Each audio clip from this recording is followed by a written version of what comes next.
Inside the trenches.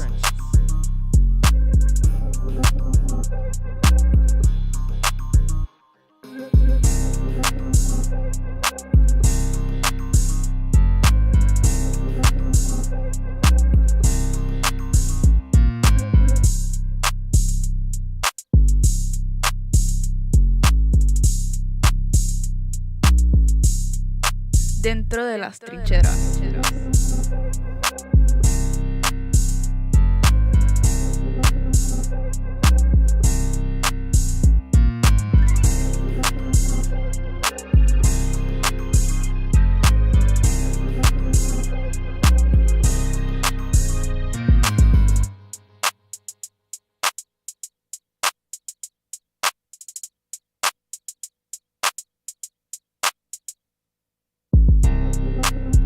Inside the trenches.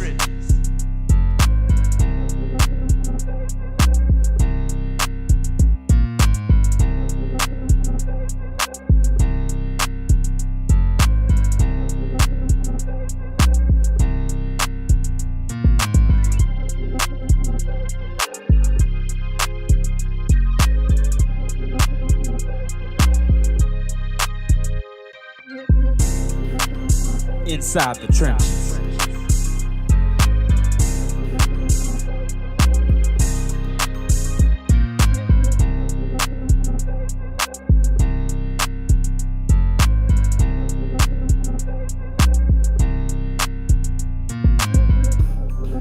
Dentro de las trincheras.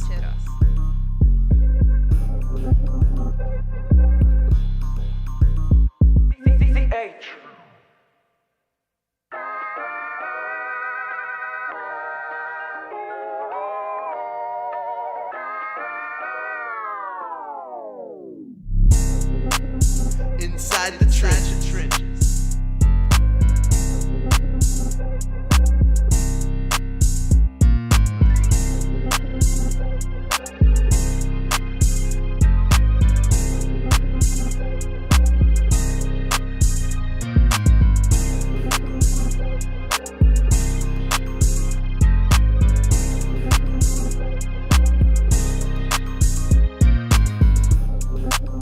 Inside the trenches.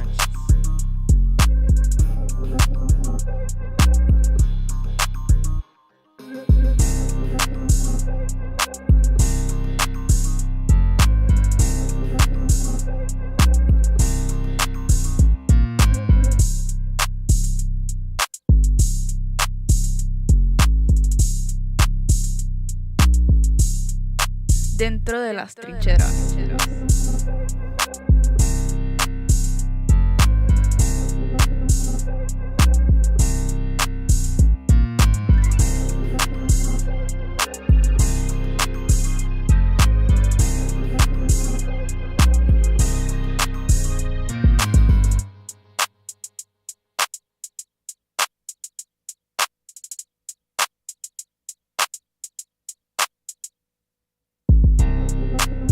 Inside the trenches.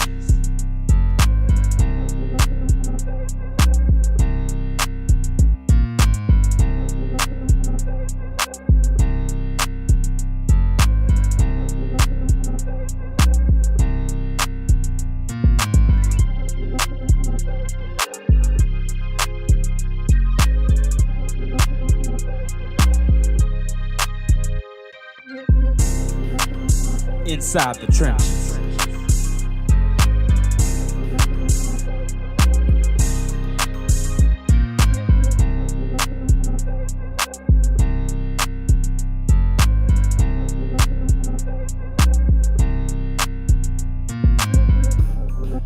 Dentro de las trincheras.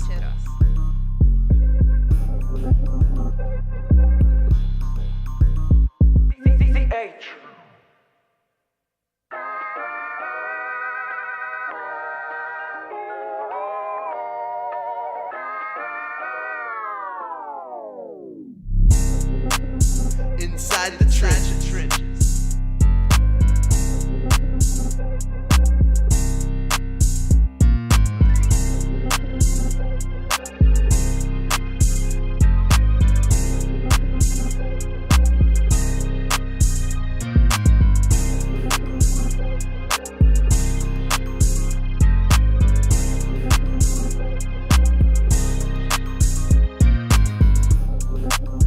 Inside the trenches.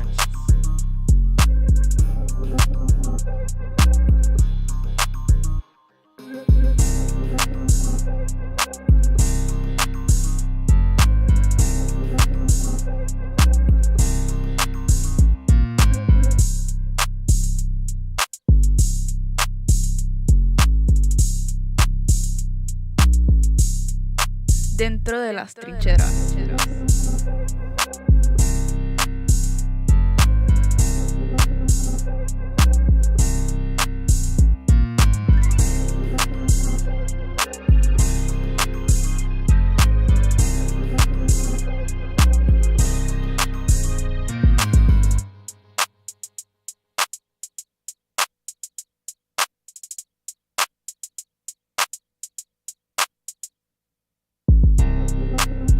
Inside the trenches.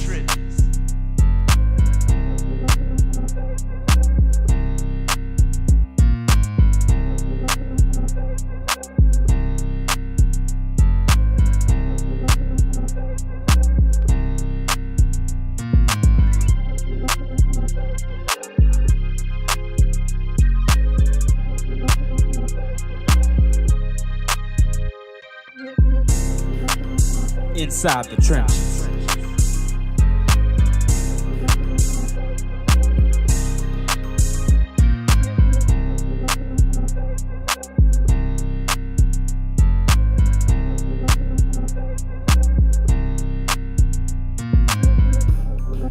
Dentro de las trincheras.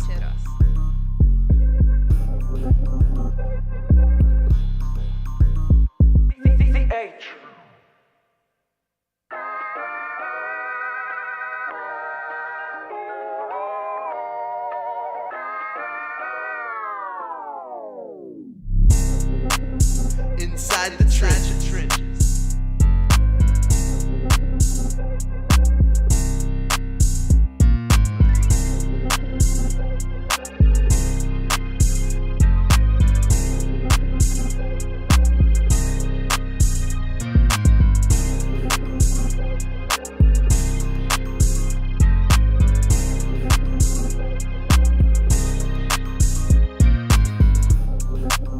Inside the trenches.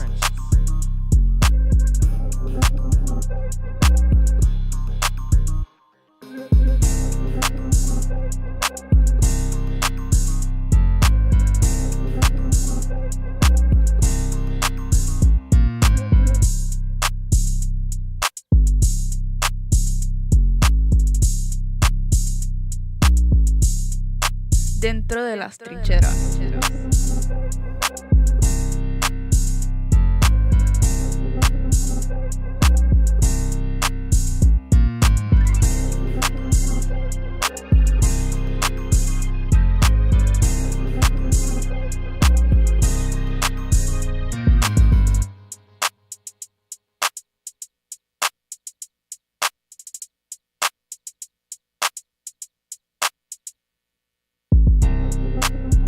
Inside the trenches.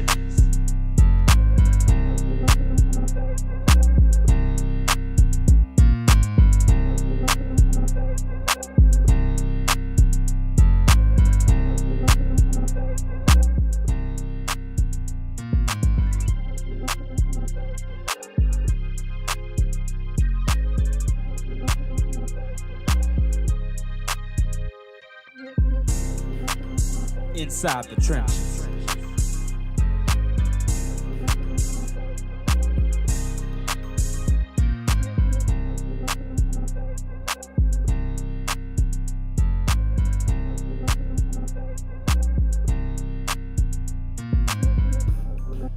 Dentro de las trincheras.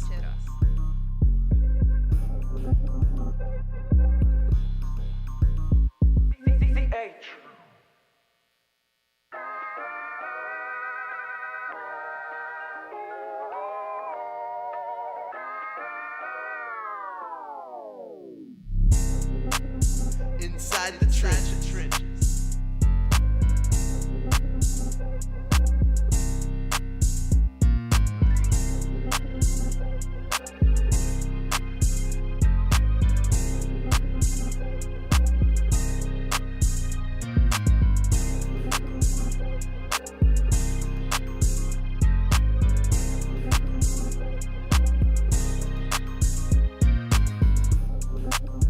Inside the trenches.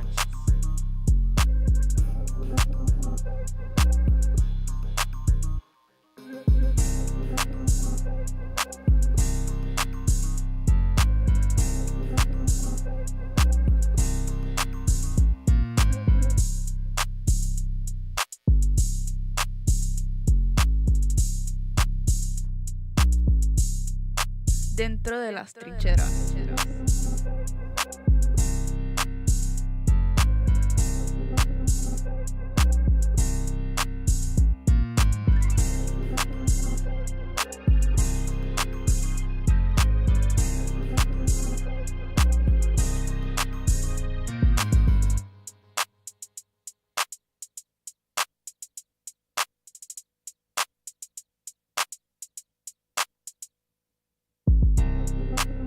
Inside the trenches.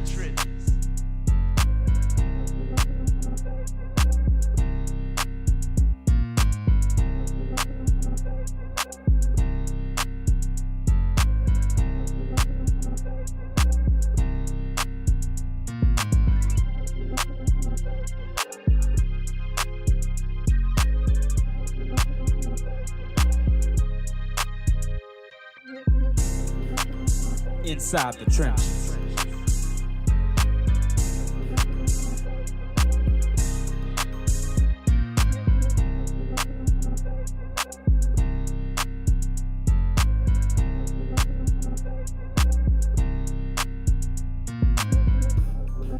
Dentro de las trincheras.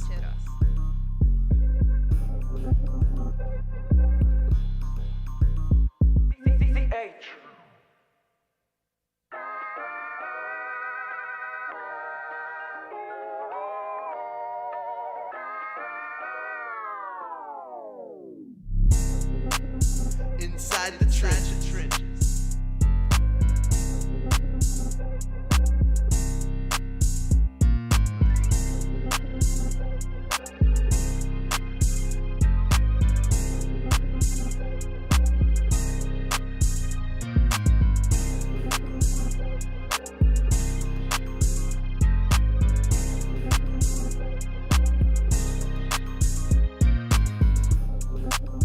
Inside the trenches.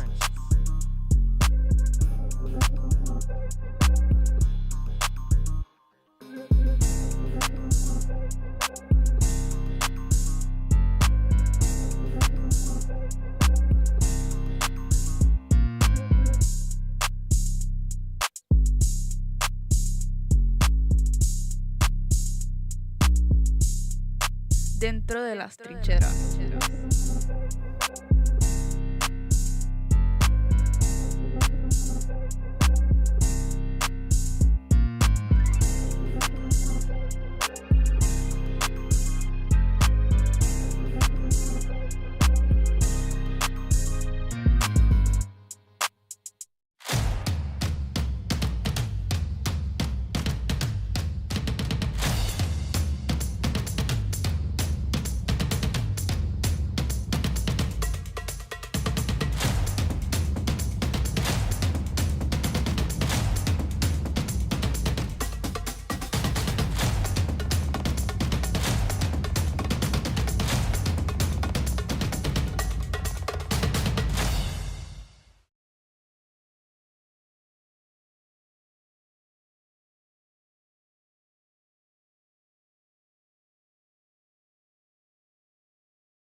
Dentro de las trincheras.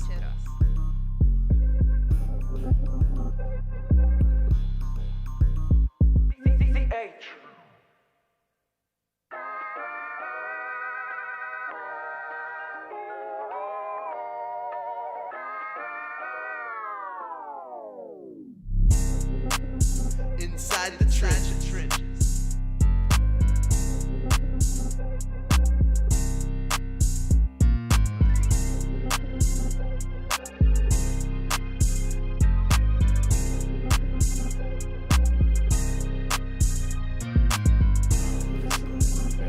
somebody.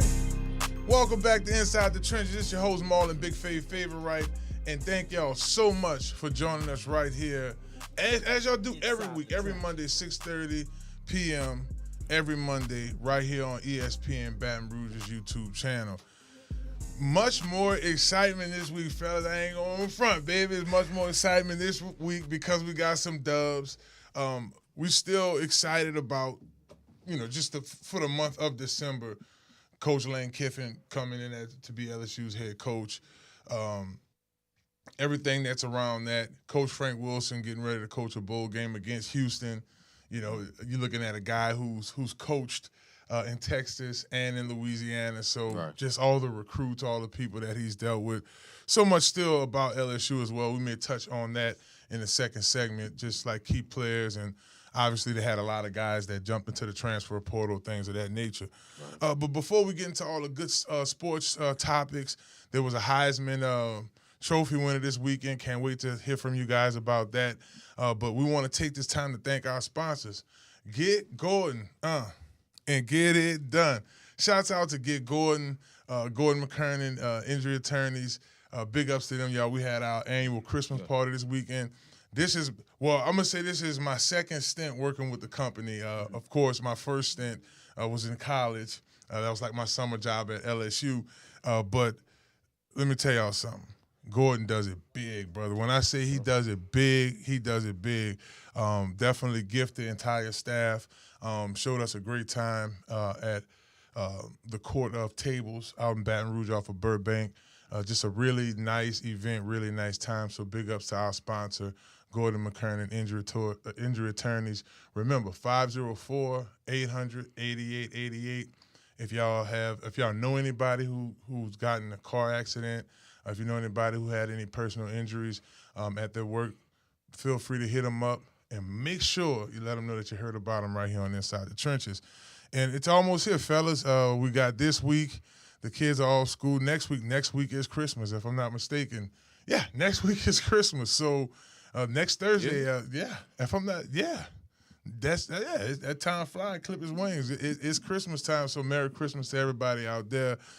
But most importantly, I know y'all going to enjoy that time and eat with your family and friends. So be sure to hit up Dr. Kendra. Oh, sure. yes, indeed. Get your natural products in you. We want you to exercise and do those things as well. But holler at Dr. Kendra.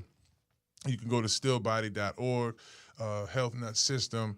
She does a great job with products, especially the sea moss around this time. You get all the nutrients. Sea moss has about 91 nutrients that you need in your body daily. More than you're getting in one day. And that's just one teaspoon, exactly. right, CL? So, we both have been on the Still Body as well as all of our other products, even the Speed Up 365 for our workouts. I've been on the Still Body lately.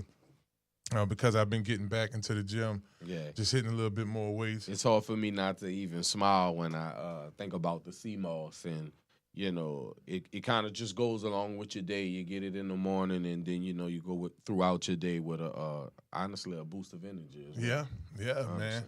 Yeah, and like I said, me and Sierra probably I'm right at about 2 years. You what? Maybe a year? Close to it, right? Yeah. Little Chris, you working on the muscle build for you. I know, you know what I'm saying? You want to look athletic, man. You do a sports show. Come on, baby. But shouts out to little Chris, man. I was checking out his Instagram this weekend. It looked like you had a good time in the Superdome all weekend, huh? Oh, yes. Couple of days. I went Thursday, Friday, Saturday, state championship games, radio host for Crescent City Sports Media, 106.7, the original ticket with great Ken Trahan and them. It was a really good. It was a good experience, and I just being in the press box, being in the booth up there, it was amazing. Being on the field, and then our guy Seth Lewis, I was with him on the field, and he was teaching me how to do like camera, like videography in a football game, in a football field and stuff. So that was pretty awesome for sure.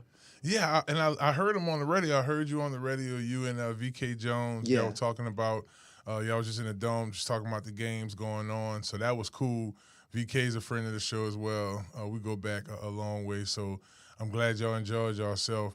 CL, I knew we probably got to leave the whole segment for you to tell us about your experience this weekend, especially New Orleans showed up and showed out. with the state championship. Definitely. And then, of course, the Saints had a big win in the Pelicans. So I look forward to segment 4. In segments 2 and 3 as well, we'll be joined by our man from Hash It Out Show, JB. Sure. JB coming The through. man. The man, JB. He was also in the Dome this weekend. Yeah, Had a good time, so I can't wait to, like I said, I saw y'all's Instagram. I want to take it old school. I did the radio thing the whole weekend, so I didn't actually go in the Dome. My son and my nephew went in, but I stayed out. But I look forward to seeing JB come on the show and talk to us about his time in the Dome. And also, Tulane is on a roll. I'm excited about that. We'll be joined by Tulane's very own former wide receiver, Xavier Rush, is going to join us on the show as well. So we look forward to catch up with Xavier as well. So, fellas, first order of business, let's go ahead and jump into this reality check of December. This has been one of the craziest football seasons that we've experienced in a long time. I saw a couple of memes this weekend that really caught my attention on Instagram. One of the storylines was like, we look up, it looks like 09 again, right? You got Phillip Rivers playing this weekend at the age of 44. Kansas City eliminated from playoff contention. We hadn't seen that in a very long time. 10 years to be exact. To be exact, CL. So you guys, those two storylines, and of course the major injuries with Patrick Mahomes, and Michael Parsons is just insane. CL, I want to come to you first and just talk about the crazy of December, man. These teams that are at the top right now, we're not used to seeing. But, in particular, Patrick Mahomes getting hurt. At the same game you get hurt, it's the elimination games, and we won't see them in the AFC Championship this year. Well, that's for sure. It wasn't 100% sure that they would make it into the wild card anyway. The Broncos had respectfully taken over the division. And then we all know last year that Kansas City won a lot of close games. That just wasn't the case this year. It's unfortunate that Patrick went down. But I just go back to the old cliche that I say every time, when we create these records in the beginning of the season, we never factor in injuries, how do you look at a Kansas City without a Patrick Mahomes? How do you look at a Green Bay now without a Parsons? All that they gave up to get a Parsons, knowing that he won't come back next year until after Thanksgiving possibly? So ACL, MCL. It's possible he could come back the beginning of the midseason because the ACL is a 9-month deal. Well, I know it's a strong year for Pat Mahomes for sure. Yeah. So you're talking about once again after Thanksgiving.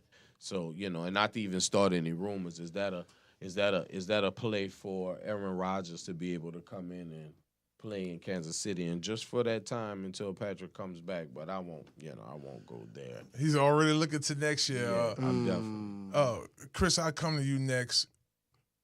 He brought up Michael Parsons. CL spoke about Michael Parsons and how in the beginning of the season it was a big trade with him to Dallas, and they gave up so much stock, right? First round picks, and now he's hurt. It's the end of the season. Both guys are looking at, I would say, a 9.5 month window. Just because, I'm just giving them as a lineman, like a defensive lineman. A defensive lineman typically need at max 10 months recovery. Now, back in the day, you're probably looking at a longer timetable, but, technology, medicine, those guys rehabbing. Pat is fairly or relatively young, should I say.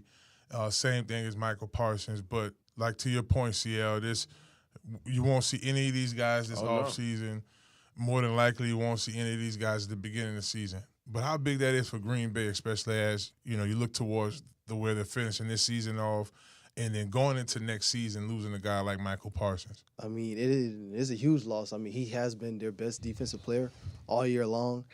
They've been on a roll.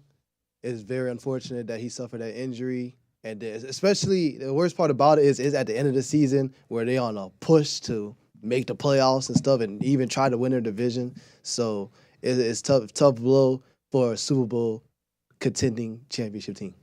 If y'all are just tuning in Inside the Trenches, I'm here with CL, NOLA, and Lil Chris, and we're just talking about just the craziness of December.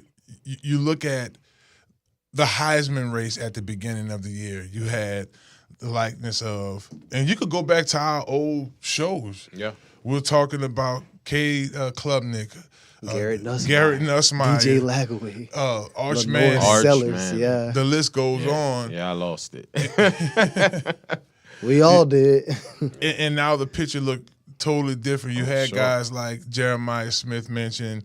You had guys like, who would have ever thought Vanderbilt's quarterback Diego Pavi would actually be in that conversation. Jeremiah Love. And these are guys that, again, at the beginning of the season, they had a lot of clout and credibility. But, the way Fernando Mendoza, went out there this season and showed poise. Now, what I did see a lot of with Mendoza was his numbers next to Joe Burrow's numbers, and when he won, and how the Heisman scene changed so much as you got into NIL, and a lot of that has to do with developing and guys being able. But your thoughts on the Heisman race and how it shaped out? I think Mendoza deserved it for sure. I mean, he had a couple of big Heisman moments. Had the crazy game-winning drive against Penn State. Went undefeated this year in a crazy Big Ten. Beat Ohio State, number 1 ranked Ohio State, defending champion Ohio State in the Big Ten championship game. And I think that was his Heisman moment right there. I know a lot of people are going to say, well, what about Jeremiah Love? Listen, people, Ashton Genty ran for almost 3,000 yards last year and didn't win the Heisman Trophy. Y'all really think they was going to give it to Jeremiah Love? I don't think so. And then Fernando Mendoza, he was number 1 in touchdown passes thrown. He almost threw for 3,000 yards, and he was like number 3 in quarterback rating out the whole nation. So he had a really good season. I think he deserved Heisman. Yeah, it's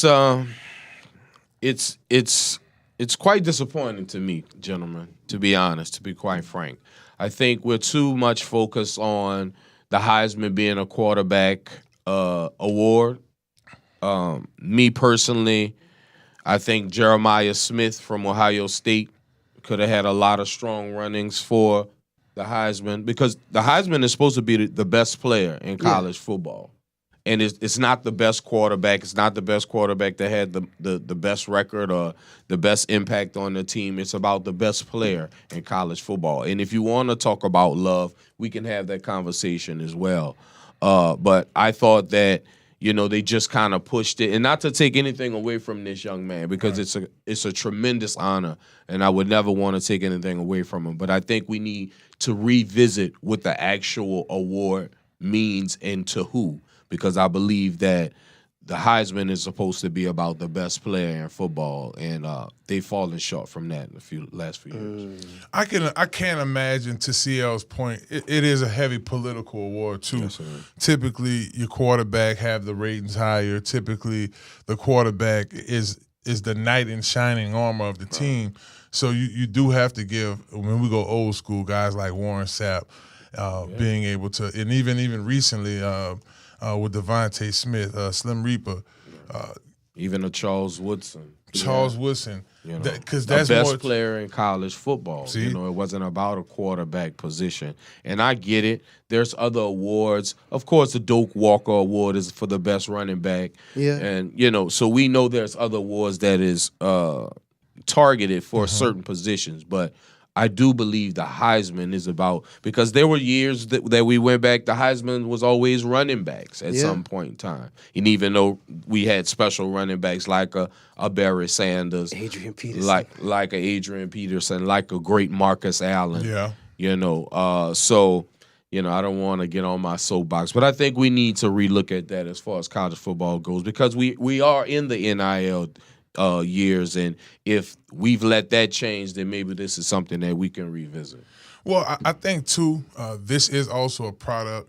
It's almost like Mendoza got a team award. Oh yeah, for sure. It really is, because he did lead the best team. Right. And if we look back at this season and what Coach Kirk Signetic was able to do through and throughout, the last 2 years, I'll say, now to be the number 1 ranked team going into the college football playoffs. Look, Chris, I'll come to you first about that because I did talk to you about this, a couple times before in the last few weeks. And we've been looking at you, both of y'all. We've been looking at teams like Tulane, James Madison. We'll get into that. But if we step back, check out the interviews, like when Coach Signetic got the job, and he looked dead into the ladies' eyes in the interview, and he was like, "They can Google me. I win. I win." And that was bold because you look at this program just in the past 4 years, nobody was checking for Indiana. I mean, in the world of NIL, if you got an offer, you would consider. But now that they're winning, it's a possibility, a strong possibility. Not just about taking it to the natty, but it's a strong possibility that, and indeed, if they do that, recruiting, the NIL. It's gonna blow up. So coaching play a major role in this, huh, Chris? Oh, absolutely. Kirk Cinetti, he's been a winner everywhere he's been, even going back to his James Madison days. Right. He's been a serious winner, and I believe, if I'm not mistaken, he came from that Nick Saban tree. He sure did. So he knows what it takes to win because he learned from a winner, for sure. And let's live in the reality of college football today. There are coaches that are associated with NIL deals. You think of a Skarfansky, a Sarkisian in Texas. Steve Sarkisian. You don't think there's some NIL deals? There's some dealerships. There's some. Oh, they got the Lambo deal out there. You understand? There's some NIL compensation that are associated with certain coaches because everybody wants to associate with a winner. Absolutely. And everybody wants to help their quote favorite team get to the next level. And the way you do that in today's world is to boost money into the NIL deal's pocket. Shouts out to the Summerall family for giving money to Tulane today to add on to their NIL pot to go get some new talent. Quoting Coach Summerall saying he wants to leave he wants Tulane to be better than the way he left it. And it just speaks volumes about his character. And I'm glad you segued to the Tulane talk. And Coach, most recently, if I'm not mistaken, in the last 48 hours, Coach had donated north of $100,000 to Tulane's program. Yes, sir. And exclusively to Coach Hall. So now he has some capital to get some guys here as we move into the next couple of weeks here, as we go into that window, into that transfer portal window. Because one thing that Coach Signetti had put out there more than anything else is if you find that balance, even with Coach Lee Clark out there in Vanderbilt, if you're able to find that balance, you're able to get the right guys in through the transfer portal and through recruiting. Right. Like, the recruiting piece is important too, because if you can get a group of freshmen, whether they're anywhere from, and I'll be quite frank, you could be anywhere from a 2-star to a 5-star. Those stars really don't hold a lot of value on the actual tape. When you cut the tape on and the guy fits your system, that's what matters now. So what Coach Kirk was able to do was find that balance. He was able to bring in the right recruits, bring in guys that was experienced, and then coachable. And that's in creating a winning environment as well, CL. Another big storyline, man. Shouts out to Southern University's girls. 2 big back-to-back wins. Congratulations. These ladies deserve all the praise in the world, rightfully so. You look at how important the smaller schools are in this space as well. You look at what Master P and the folks over there at UNO basketball team is able to do. And basketball is a little different too, because you're able to play the more big time schools, CL. Yeah, and not to forget McNeese making it to the tournament last year. Wade.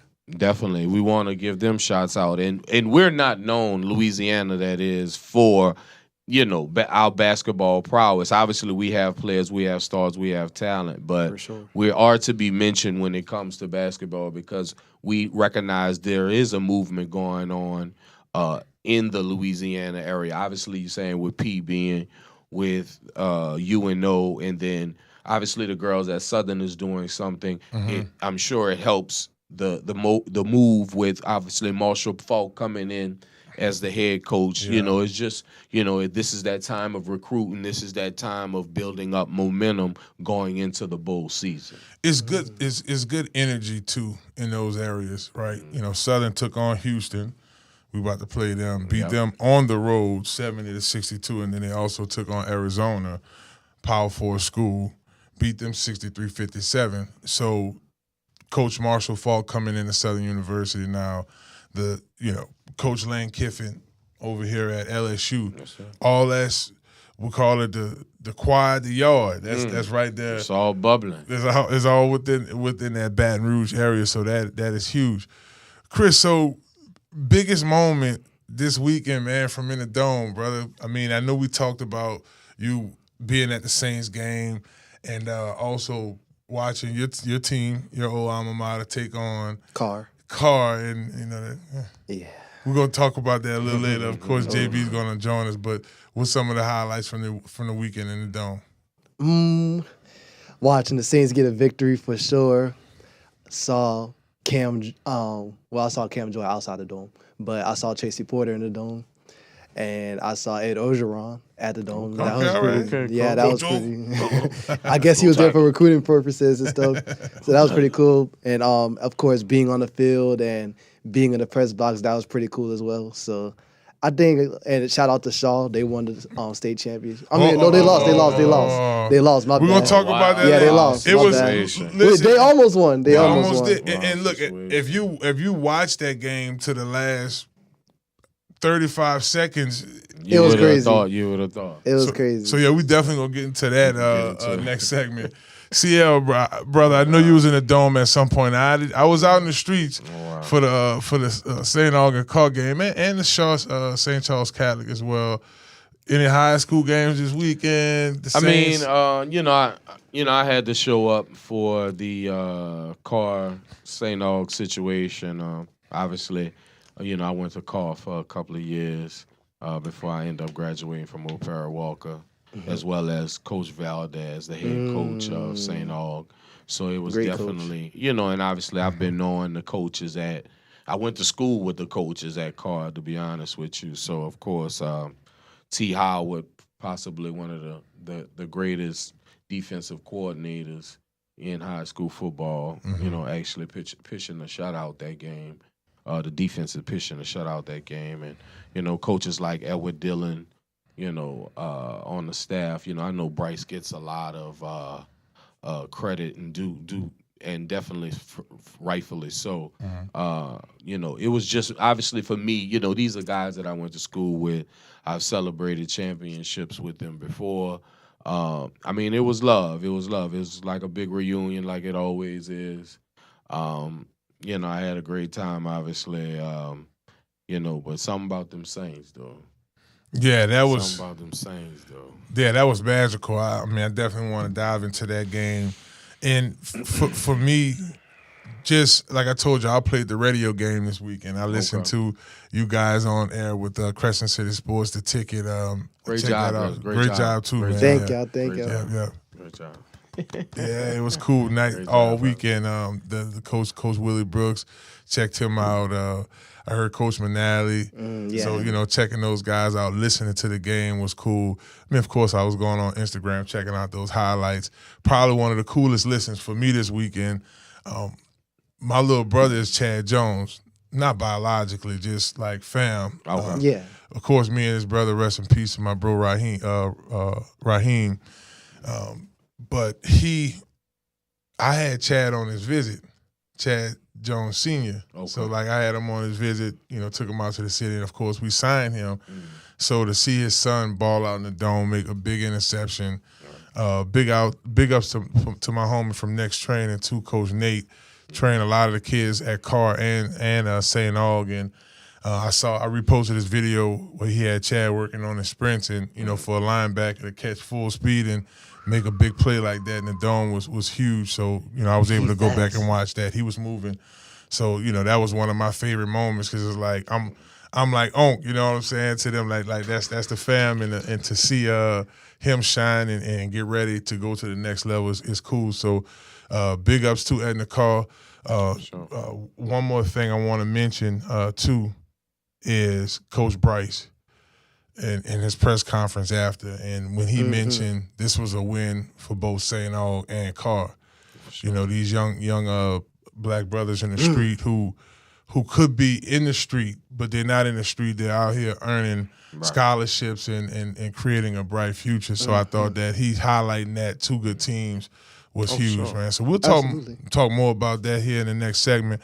But listen, get going and get it done, baby. That's right.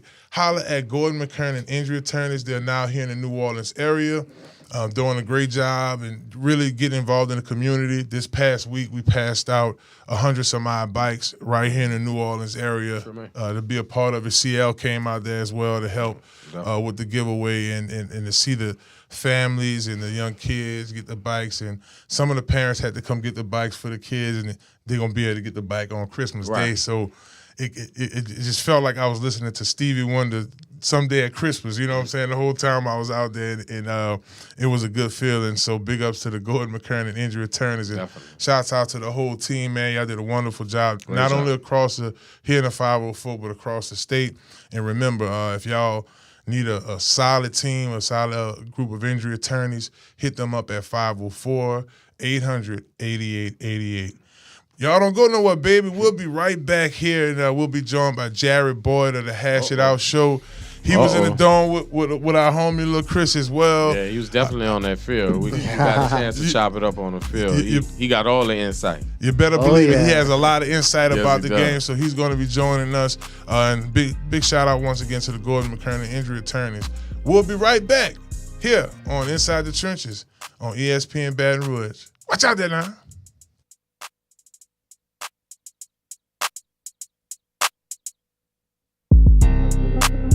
Inside the trenches.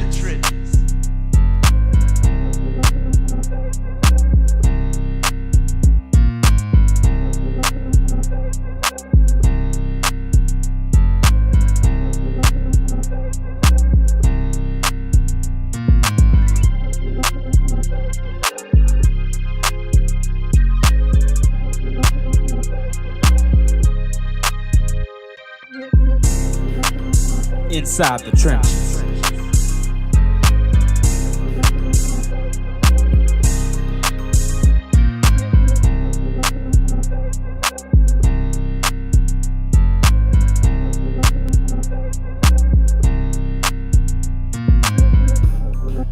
Dentro de las trincheras.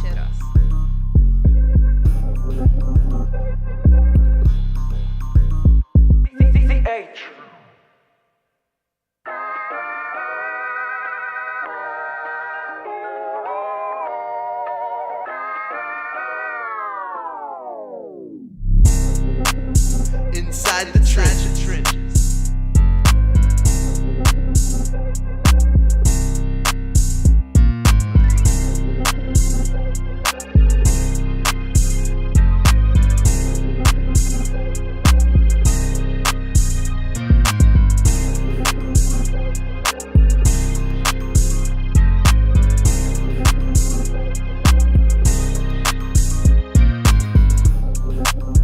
Inside the trenches.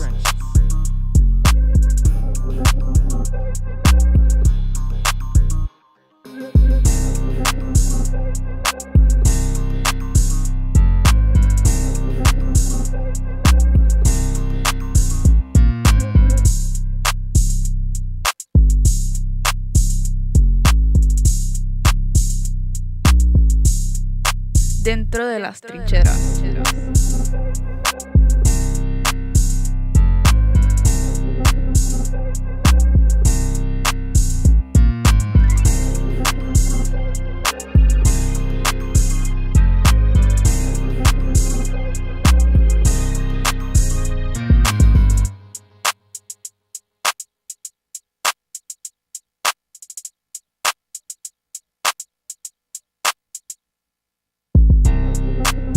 Inside the trenches.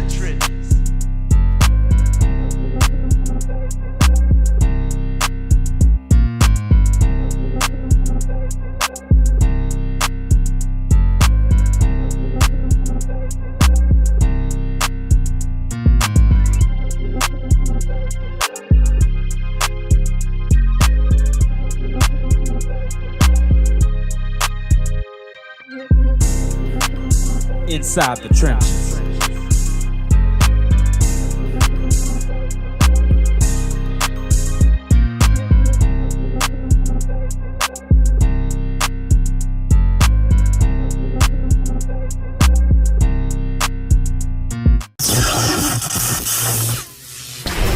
Conquer Sports Professionals.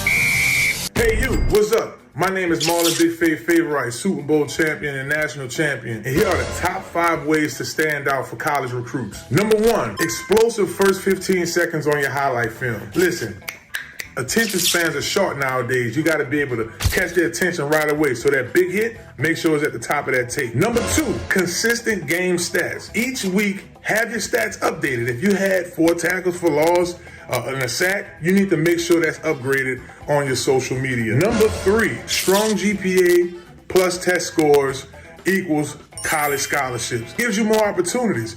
If you have the high grades and if they could get you some extra funds because of your test scores, that is huge. Number 4, positive attitudes coaches can trust. If you have a positive attitude and you look like you could be a nice locker room guy and build a team up, coaches love that. Number 5, hustle on and off the field. So just as well as you're out there making tackles or touchdown catches, you need to be active in your community. A lot of you guys want NIL brands. You need to be able to establish yourself out publicly.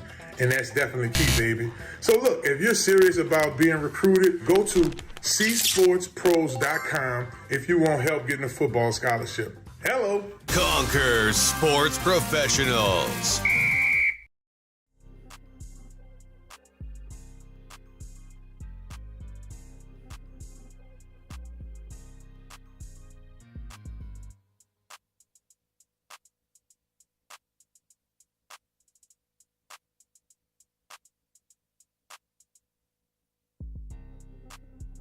Inside the trenches.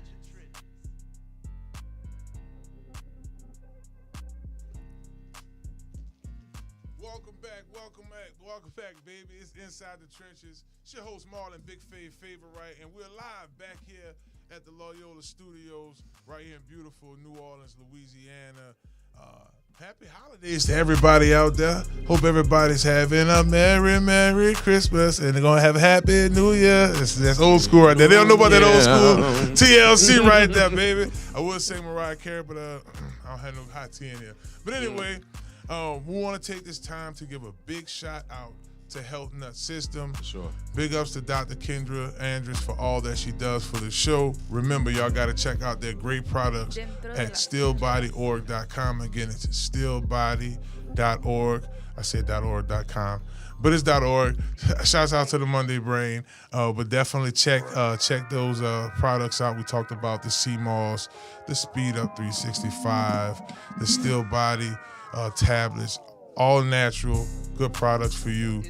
Check them out, right? And let them know that you heard about them here on Inside the Trenches. Put that in your comments, and she might send you a little extra something. You might get 2 bottles. Hello, somebody. All natural. Well, as promised, we wanted to talk to you guys about this weekend's matchup, state championship. Come on.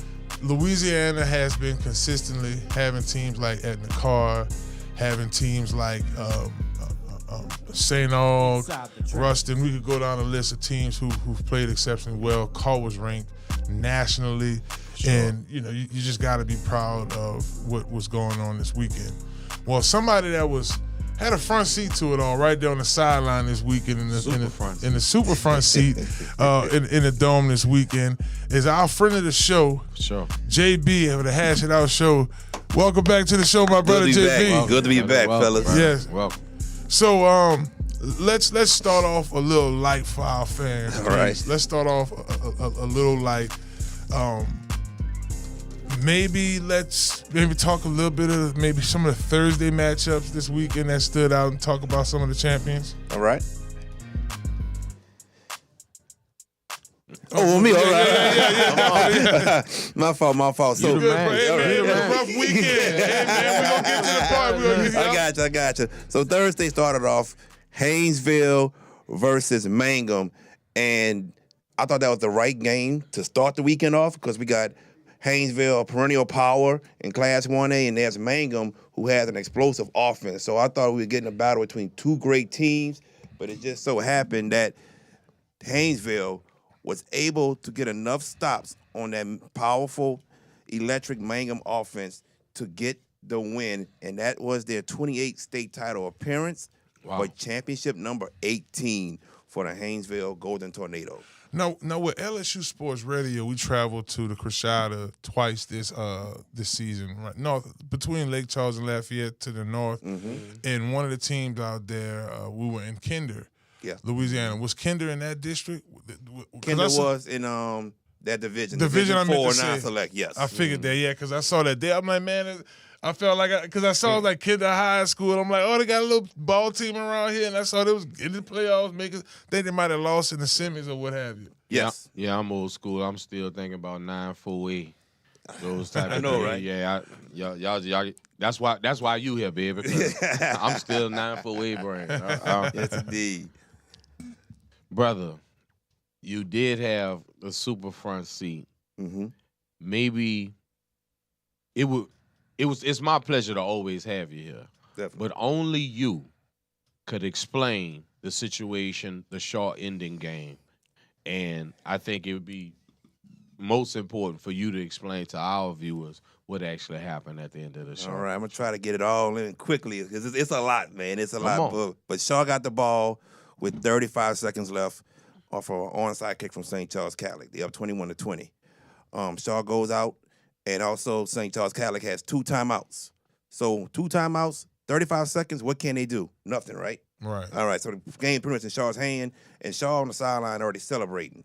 So they go out, take a knee in the shotgun formation. Okay, that's the first thing. They take a knee.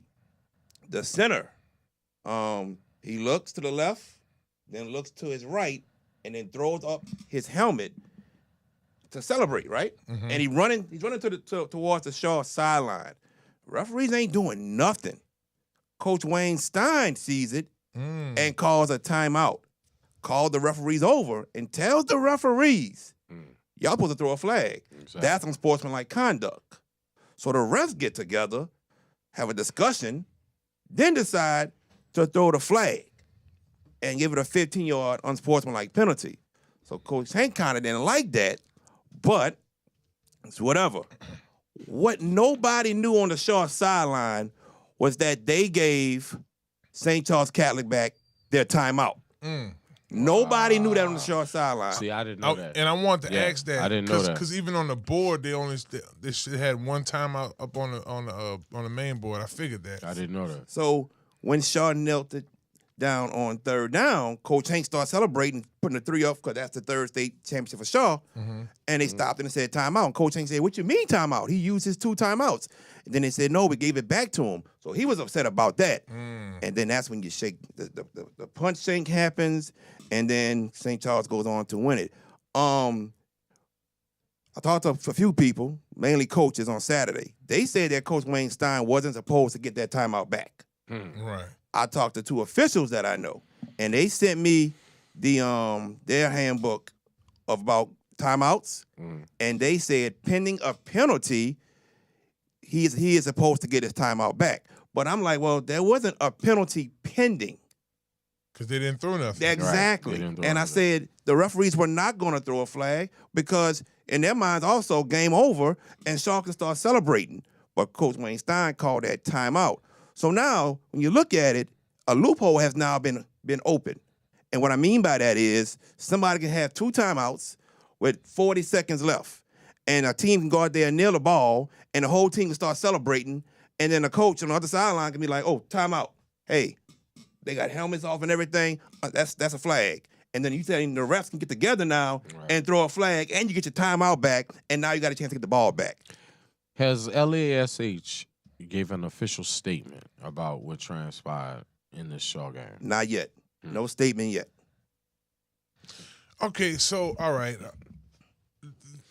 The last 35 seconds, clearly, if y'all didn't get a chance to, y'all could go anywhere on this sports site. It went viral. Right. Well over 10 million views. Right. The crazy ending and so on and so forth with the Shaw and St. Charles Catholic game when we're talking about. But I want to go back to the first few quarters. Yeah. Friends of the show, guys like Michael Banks had 2 big tackles for loss. Yeah.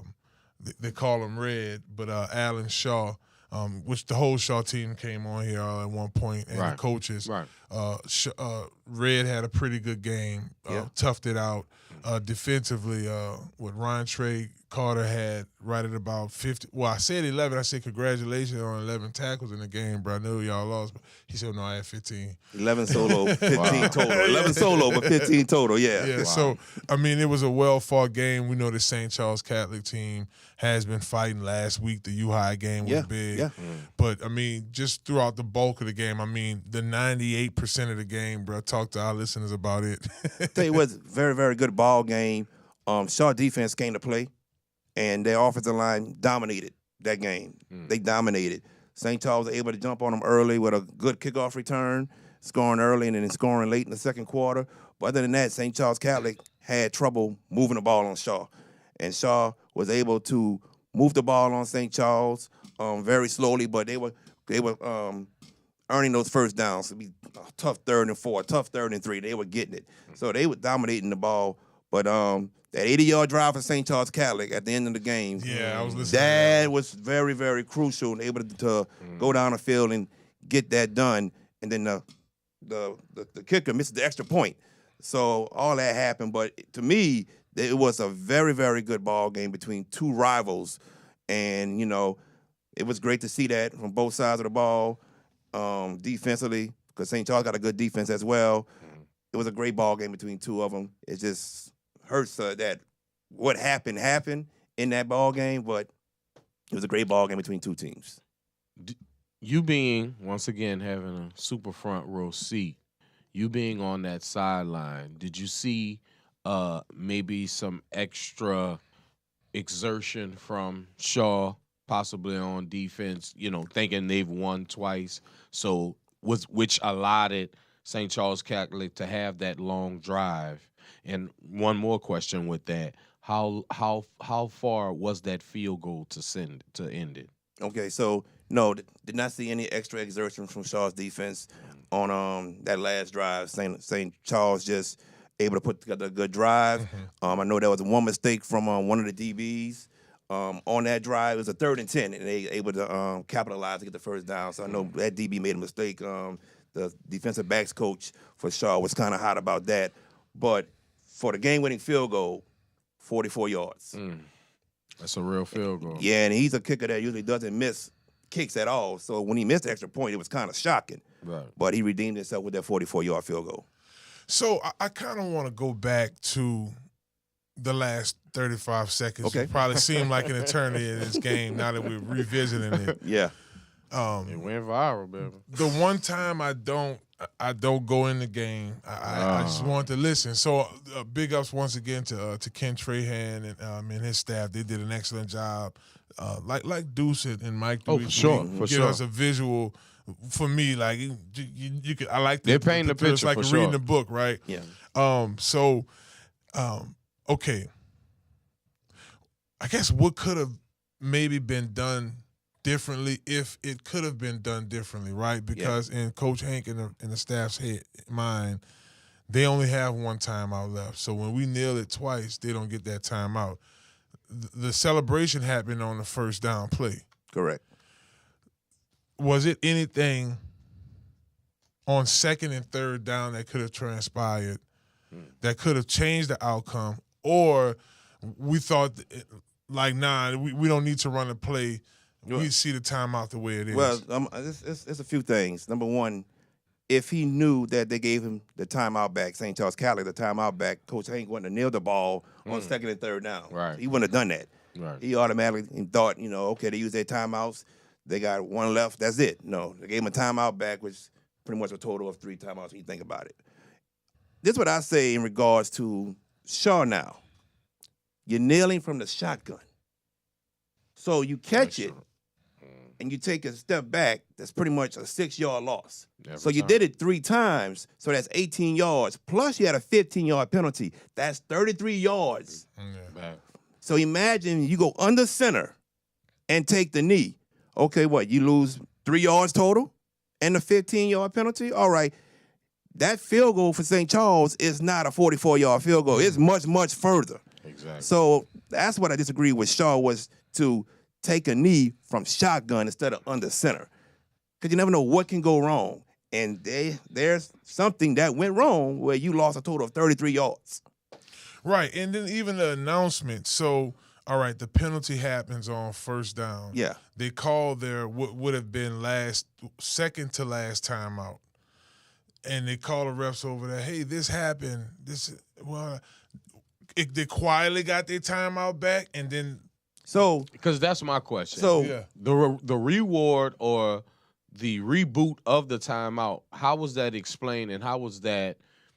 So I'm gonna be honest with you. Being on the Superdome floor, it is very hard to understand what the refs are saying. You might be able to understand it better in the stands, but on the floor, I'm telling you, no, not from the stand, no. Well, I had a hard time understanding it. Yeah, no. So, but say the question again. How was the reboot or the re-giving of the timeout explained or told to the masses? All right, so apparently, and a lot of people said this, and somebody put a video up. The referees did announce it. They did announce it, but not one ref went towards the Shaw sideline and told, hey, we did give him his timeout back. And yeah, that was wrong. Yeah, and then the coaches, they talking about what's next to do and everything after the penalty and everything, but nobody told anybody on that Shaw sideline that they had given that timeout back. I'm on the Shaw sideline. I didn't even know they gave him the timeout back. I even sat there and said he called timeout, but there's no way he can win this game.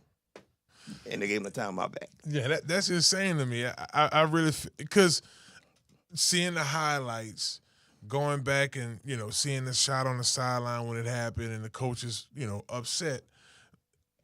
Knowing Coach Hank all these years, I know he was more pissed off at how the refs kept that quiet because that really changed the entire outcome of the game. Well, we're talking about a play that actually went viral, and what's happening is they're focusing on the actual helmet being tossed and thrown in celebration more than the real knit and grit of it, that a timeout was given back, and the process of kneeling went a whole different way. So it's unfortunate for Coach Hank not to get his second title in a row. I'm sure that's one that they'll be thinking about. But me personally, as a fan, as a journalist, as a guy that just loves football in Louisiana, I would like for LESH to give us some type of explanation of what transpired. Or once coming, Shaw, they do deserve that. I was happy. I dropped Marlon off at school this morning. Went to the front office. I saw the runner-up trophy. So it's still something that goes in. Right. It still shows that this team is capable, and I know those guys are going to be motivated come next season as well. Oh, without a doubt. If y'all are just tuning in Inside the Trenches, baby, we're talking Louisiana High School State Championship. Y'all be sure to like, subscribe, and comment below here on the ESPN Baton Rouge Live. Also, feel free to like and subscribe Inside the Trenches with Marlon Favorite on YouTube as well. And check out some of our shorts. CL always goes viral with his comments. Y'all can go back and watch some of those takes as well. I like shorter. They went big time viral. I'm small potato. Hello. We're here with Jarryd Boyd of the Hash It Out Show. Y'all be sure to check them out every Wednesday on YouTube as well. Great content. I'm pretty sure JB's going to want to say even more about what went down. So to get the full rollout of the whole game, be sure to check him, VK Jones, and the rest of the crew out over there on the Hash It Out Show. Now, one game that was highly anticipated here in the state, just being out there on Saturday this past weekend to see the crowds, I felt like Mardi Gras was a little early, but it's like they took Nine Top and put it right in front of the Superdome just to see all of the cars, St. Aug families out there. Of course, it was tailgating. It was a epic time this weekend for both schools. So much to dive into with that game. Of course, there were other, just to kind of go around before we dive into that. Ascension Catholic beat Riverside. Academy beat Ascension Catholic 31-21. Sterling's defeated Jennings 34-20. Dunham, this was a pretty good game. Number one quarterback, class of 2027 at Dunham, defeated Calvary Baptist 34-17.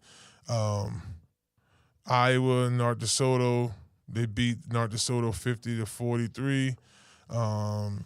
Ruston defeats Washita Parish. Other way around, Washita defeated Ruston. Yep, thank you. Yeah, the other way around. See, that's what I'm glad we got to hash it out here. Because I'm just kind of checking it all out. It's Monday, too. We talked about Haynesville and Mayrom, that matchup there as well. But the one that everyone across really the nation was waiting to see was the Purple Knights take on Edna Carr. Two great coaches in Coach Valdez and Coach Bryce, and both of them had brilliant staff members. Man, take us through, some of the highlights of the game for you. What stood out? What definitely stood out to me was the running game for Edna Carr. They relied on it heavily. When people think about Edna Carr, they always think about the passing game mostly. Not this time. John Johnson ran a lot, but Trey Garrison ran 41 times. Wow. You don't hear that from an Edna Carr team. So that's what stood out to me the most. I guess Coach John Johnson, the father of the quarterback, he had it as a game plan that, hey, I think we can run the ball against their defense, and it was very, very successful. Trey Garrison was voted the most outstanding player. Also, St. Augustine's offense did not score at all. Right. They scored on a pick six and a kickoff return. But the offense did not score at all. Coach Norman, he came down at the end and came to me and said that we did not want to let the offense score a point. And now he said that was another goal, and he said that we did that. So, the defense, led by Big Richard Anderson, you got Aiden Hall at safety, Kevin Martin linebacker, and the rest of the DBs with Maurice Williams, Torrance Sanders, and Hayward Howard. They're just legit. St. Augustine was able to get across the 50 a couple times, but when they did, Edna Carr just clamped them down, causing turnovers, having them punt. It was just a different story between the two. Two great programs. St. Augustine just trying to get where Edna Carr is, but they're not there yet. Yeah, we understand, brother. We understand.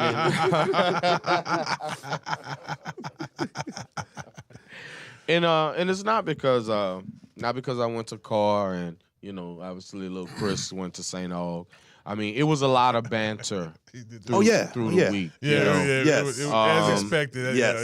Exactly. And one side talked about the other side, and it was entertaining. I must say it was entertaining. Yeah. It helped play the part of making you want to see the game. I realized there was 34,000 people that showed up in the Superdome. In there. Yeah. They had to have been at least 80K out there. I'm just being real, sir. Yeah. The tailgate was you talking to a guy that tailgates every Sunday. So the tailgate was immaculate. The fanfare, the rah-rah, the colors, the picking of the sides, that's what football is about, and it's great to see it in Louisiana. My question is to you, brother, is there any possible in the near-see future way to slow down Carr on this road to dynasty that they're embarking on right now? And I'm saying that in the most humblest way. I know you are. I know. Because I know those guys personally. Look, Edna Carr reloads every year. Every year. And quarterback John Johnson is the second quarterback in Edna Carr history to go back-to-back. So now he's gone. There's a new quarterback coming. There's a new running back. You got to replace Big Rich. You got to replace Kevin Martin. You got to replace all of the defensive backs. So it's a lot that's being replaced for Edna Carr. So if there's a chance, maybe next season, but that's a big if because they're just so talented across the board. Right. So talented. It's going to be hard. But if there's a chance, maybe next season, maybe, but we just got to watch and see, man. It's a big watch and see. Yeah, and for the people that didn't even get a chance to see the game, there was an 85-yard kickoff return called back. Yeah. Due to a block in the back. Right, Yes, yes. So, it's not just, dominant offense, crazy big defensive line. The special teams is immaculate, on every level. Yeah, they do. And obviously we're all cool with the coaching staffs on both sides. Each team does a good job of creating brotherhood, discipline. Both teams have an academic standard. At Conquer Sports, we train a lot of these guys. And, to talk about Big Rich's, somebody that's filling in his shoes next year was the guy on side of him this year, and Nigel Marshall. We call him Animal, a wild animal. We've been training animals since he was in the 7th grade. He's now going into his senior year as well, kind of like Anthony Parker Jr. over at Kennedy. So you do have kids that are getting coached up well. Technique is exceptionally well on both sides, and you can see the track record at the colleges. A lot of these head in the car and saying all kids are going to college, going to the pros. So all that starts with the excellence in both of those programs, just to kind of echo what JB was talking about. My question for you now, JB, and it's probably just to go a little more in depth to CL's question, who? Right, who? Because Ed Car saw the 2 6'6" quarterbacks, freshmen, whatever. I don't know the little kids' names, but I saw them. I said, Coach Frank, man, it's hard to these miss dudes are? They playing quarterback. Quarterback. Wow, I thought there was some thin receivers, but that just goes to the reload thing. But I look across the district. Okay, Warren East is in a new district, but everything else is the same. You should still have Jesuit, you still have Brother Martin. John Curtis, St. Aug, just going through a few of the teams. Who could step up and say, okay, we're going to beat y'all in the regular season, or y'all got us in the regular season, we're going to take y'all out the playoffs. And letting everybody know. Humbly. Right, letting everybody know Carr hasn't lost in 2 years. Right. Yeah, straight. Well, when I came on the show early in the year, you asked me who could beat them. Before you answer that, stick in the city. I'm going to just say that. Stick in the city. All right, go ahead. All right. Go ahead. And 2 of those teams, I said, was Curtis and St. Augustine. I said they can give them a challenge. All right, we going to the next season. It's the same 2. And LaShawn Coulon led the way for St. Augustine at quarterback. He's gone. Jael Noble takes over. You're about to see a show. Jael Noble. You're about to see a show. He could throw and he can run. It's going to be hard to game plan just on trying to stop him, period. So that's the first thing. Curtis comes back with majority of their team because they were young, and they come back. So that's the 2 right there that I would pick that has a chance to maybe give Carr their first loss in over 2 years, but we'll see. Now, fellas, I'm going to expand it throughout the state. I want to talk about the 2 teams you talk about. I do think St. Aug, for a couple of reasons, the coaching staff, led by Coach Robert Valdez, offensive line-minded coach. Yeah, sure. Super intelligent. Went to law school. Southern Hall of Famer. Southern Hall of Famer. Right out of Algiers, your guy. Right, he's here. He's a smart coach. Track record of winning state championships. Sure. We remember St. James, even at West St. John. Won at Grambling with Coach Jackson, Hugh Jackson. He won at Grambling with Coach Hugh Jackson. So assistant head coach. To coach and mentor the college kids as well, and to bring some of those principles back into so that John Curtis, we talk about guys that come on our show like Brock Bryant, Bug's going into his senior year. John Curtis, we talk about them reloading, but if I expand throughout the state, and I talk about, right now Edna Carr looks all of Superman. Yeah. If Superman has a kryptonite, that kryptonite is in Baton Rouge, and that school is Catholic High. Okay. That's 2 years in a row they beat Catholic by 1 score. Both located in Algiers. A hard place to play. JB, I'm going to you, my friend. Yeah. And we have Jaden Vessel. John said, I see a DN out there. You train with Conquer. I know, CL, you've been checking out a lot of our guys. That's a kid, the DN from Catholic High. What is it? What are they doing? What's the formula? How are they getting it? This is the close. Even the team from out of town they played wasn't this close. Right. Talking about Heritage, that is. Yeah, Heritage. I know. Yes, Yeah, Heritage. Heritage. Yeah, I'm but- sorry, Heritage. It's all right. But when it comes to Baton Rouge Call Cali, us too. I think it's just the way they game plan. I really do, because they have talented players, but not as talented as in the car. So I think it's the coaching staff being able to game plan, put a scheme together. Because like Marlon said, here we are, 2 straight years, 1 possession game. And then other people are saying, well, Cali committed 4 turnovers. If they don't commit those 4 turnovers, are we saying that Carr might have been defeated? We'll never know. But it's something that Coach Hudson Fuller and his staff are doing that they see on film that has worked for them these past 2 years. I think it's a scheme that they're putting together that's keeping them close in the ball games in the car. Brother, everybody knows Bryce at Edna Carr. I would like for you to say all the other coaches for Edna Carr that need to be recognized today and for the rest of the year. Man, number one, championship coaches. It's a lot, but I'm gonna name a few of them. Come on. Number 1, Norman Powell, the defensive line coach. Definitely Coach Norm, man. He gets a whole lot of credit, That's man. your twin. He look just like Shout out to Sierra. Norm. That's my boy, man. Definitely Coach Norm. Earl Cager, O-line coach. Definitely Coach Cager, man. And if you ever get to see Coach Cager coach his O-line at a practice, go watch him, man. It's intense. And he don't play. He don't play, man. He expect perfection every second. I love it. Offensive coordinator, Coach John Johnson. Yeah. Coach John Johnson, man.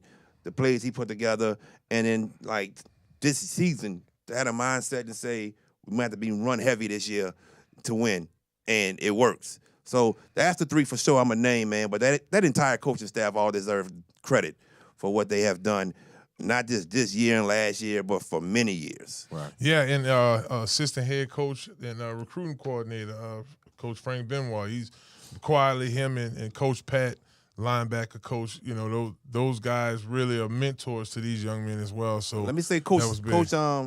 Coach Taurus Howard. Taurus Can't forget Howard. him. Yeah, Defensive coordinator. That's right. Can't forget him. Pitched a shutout in the state championship game. Yep. Yeah, definitely. Coach So, Jarryd. I want to shout out Yep. Coach Jarryd. big ups to Coach Jarryd. And look, big ups to the entire staff at St. Aug and Edna Carr. 2 great programs, a matchup worth watching. It was big. Before we let you go, JB, man, let's talk about the Hash It Out show, what y'all Let's got do it. coming Come on. up, Let's what do this it. episode is going to be about, and I guess talk about the transition into basketball season. Definitely. We're usually on Tuesdays and Wednesdays, but we're going to be on just Tuesday, tomorrow. And we're going to talk about the state championship games. We're going to talk about Edna Carr, St. Augustine. Definitely talk about the Shaw, St. Charles Catholic situation. And just going to give people our thoughts about every game. And that's about it for tomorrow. That's it. Definitely. I'm excited about that basketball. I just wanted to definitely, just jump up in there. I'm excited about that Definitely. We're basketball. going to be streaming the basketball game this Friday night, waiting for a coach to get back with me on permission. But Well, he's going to say yes. You know which team I want you to shoot. Well, it's the Hash It Out show, baby. Y'all make sure y'all check them out on YouTube, on the social media. Great content. You can check out all the high school games. They travel all around the state. Check out a lot of teams. JB, as always, brother, thank you so much for coming on the show. Thank y'all. Well, y'all don't go nowhere. We'll be joined by Xavier Rush, former Tulane wide receiver, NFL wide receiver, is going to join us to talk about Tulane football, and we'll talk a little sports with him, baby. It's Inside the Trenches, right here on ESPN Baton Rouge. Hello, somebody.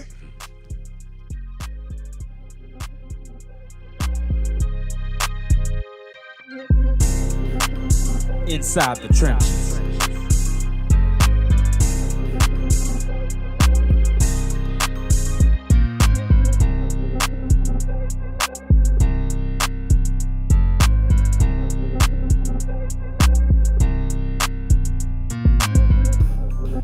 Dentro de las trincheras.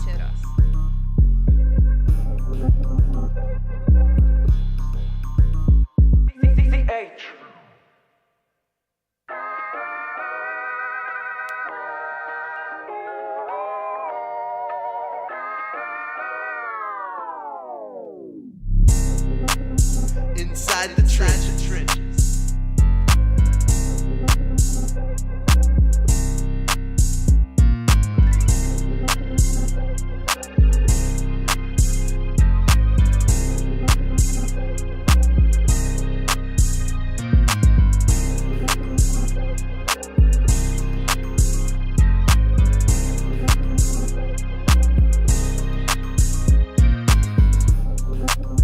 Inside the trenches.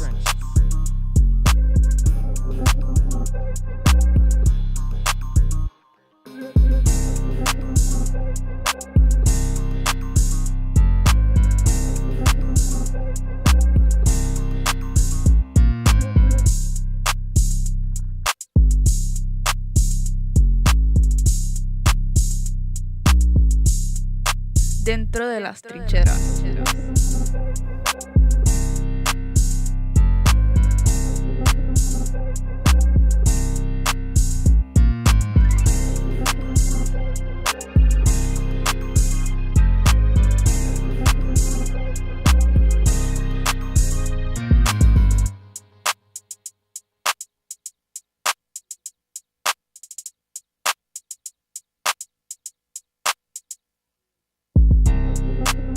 Inside the trenches.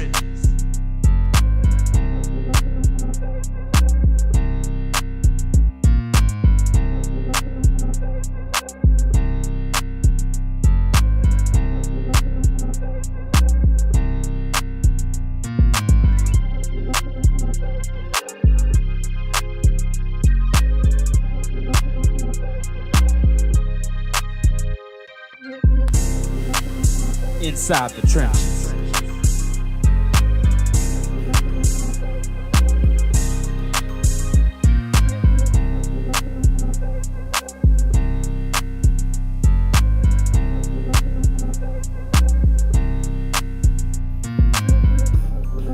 Dentro de las trincheras.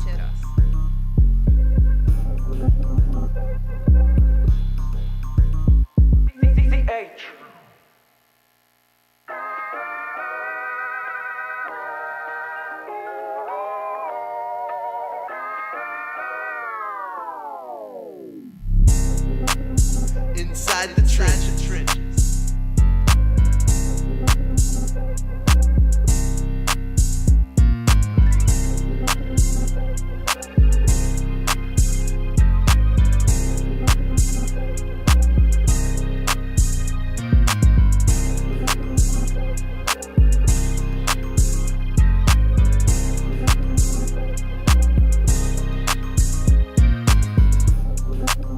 Inside the trenches.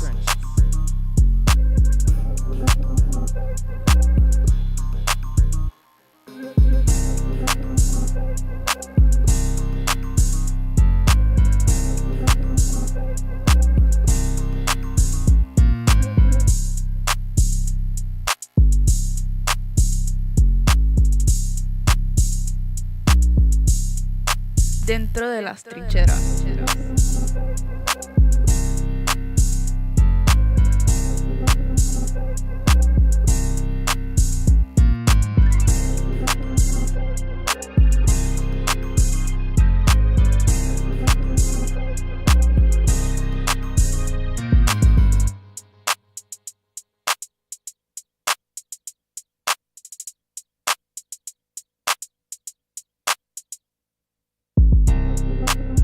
Inside the trenches.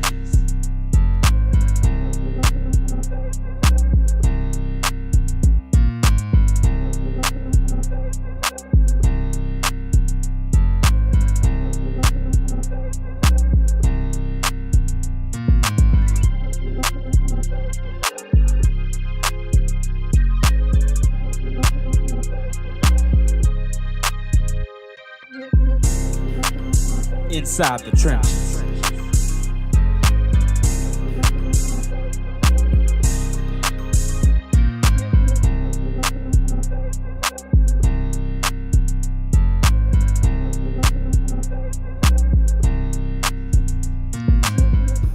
Well, hello, somebody. It's time to move your body. Welcome back to Inside the Trenches. It's your host, Marlon, Big Fave Favorite. And we're going to keep this thing going. I appreciate all of y'all for tuning in to the show every week. From the bottom of our hearts, we really appreciate it. Man, this show has really been a huge part of my life over the past few years, several years, and I appreciate and I love all our guests who ever come on, our team here, my co-hosts, from the depths of my heart.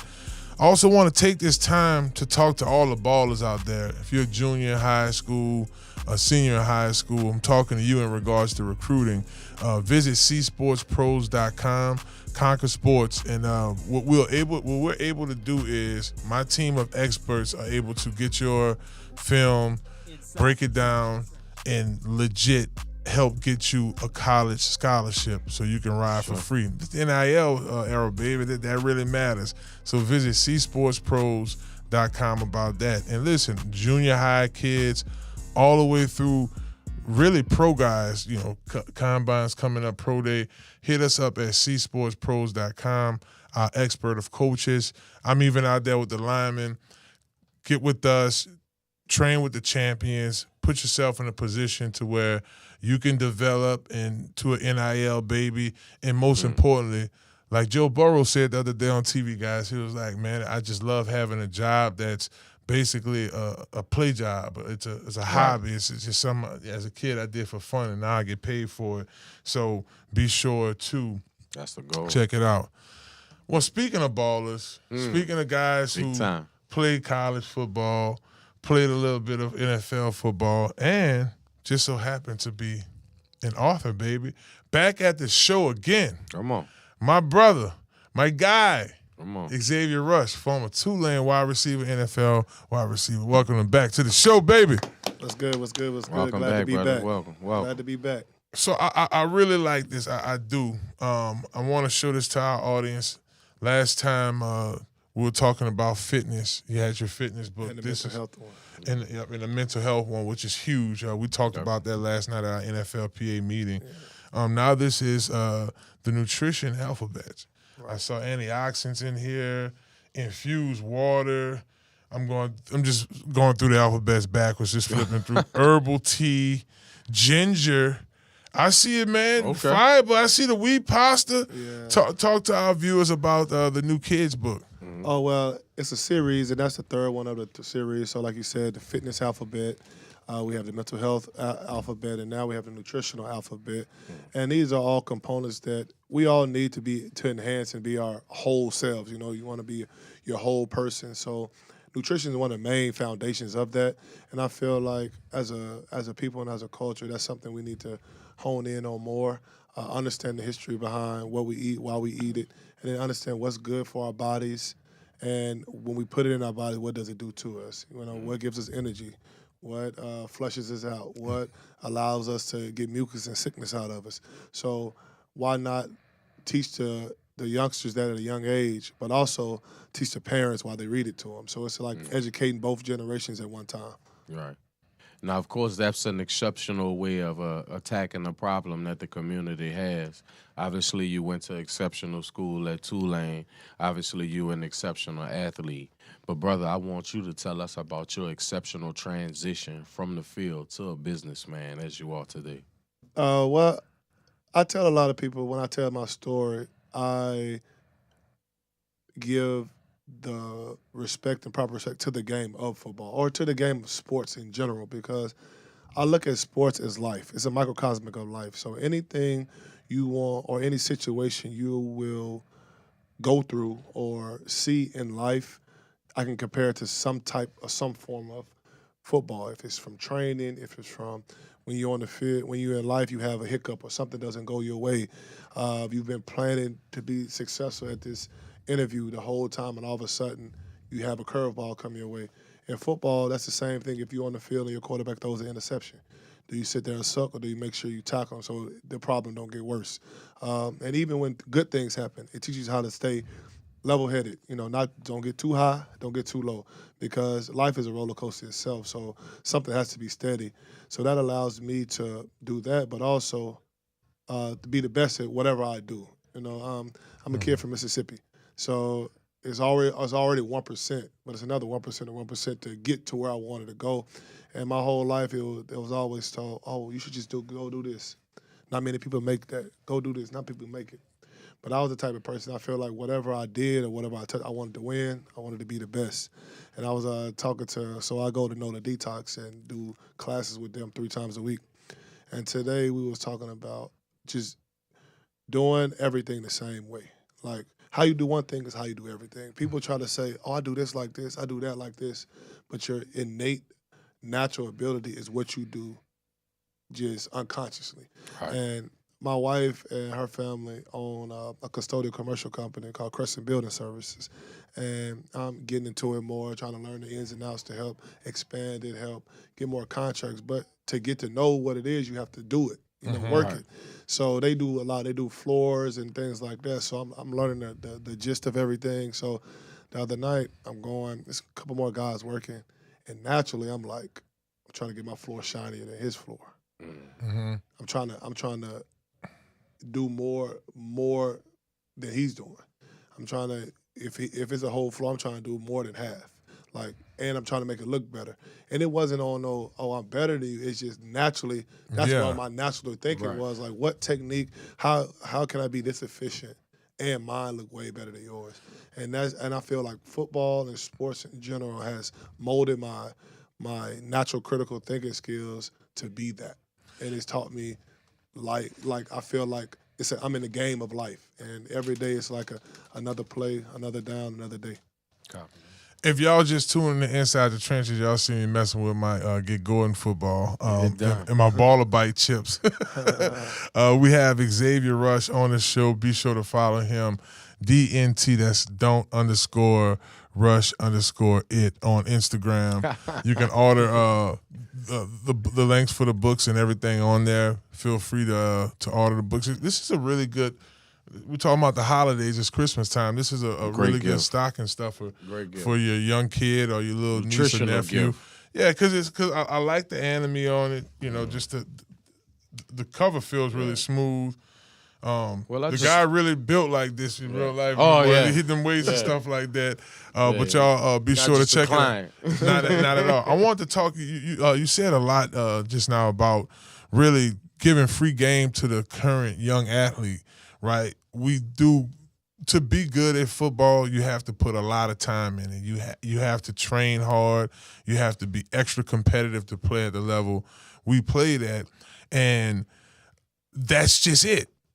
But you could take that competitive nature into the business world, into the entrepreneur world, into the Fortune 500 world, and that's however you want to because it's not wasted years, right? It's definitely time spent. So I guess my question for you is, to that young athlete who,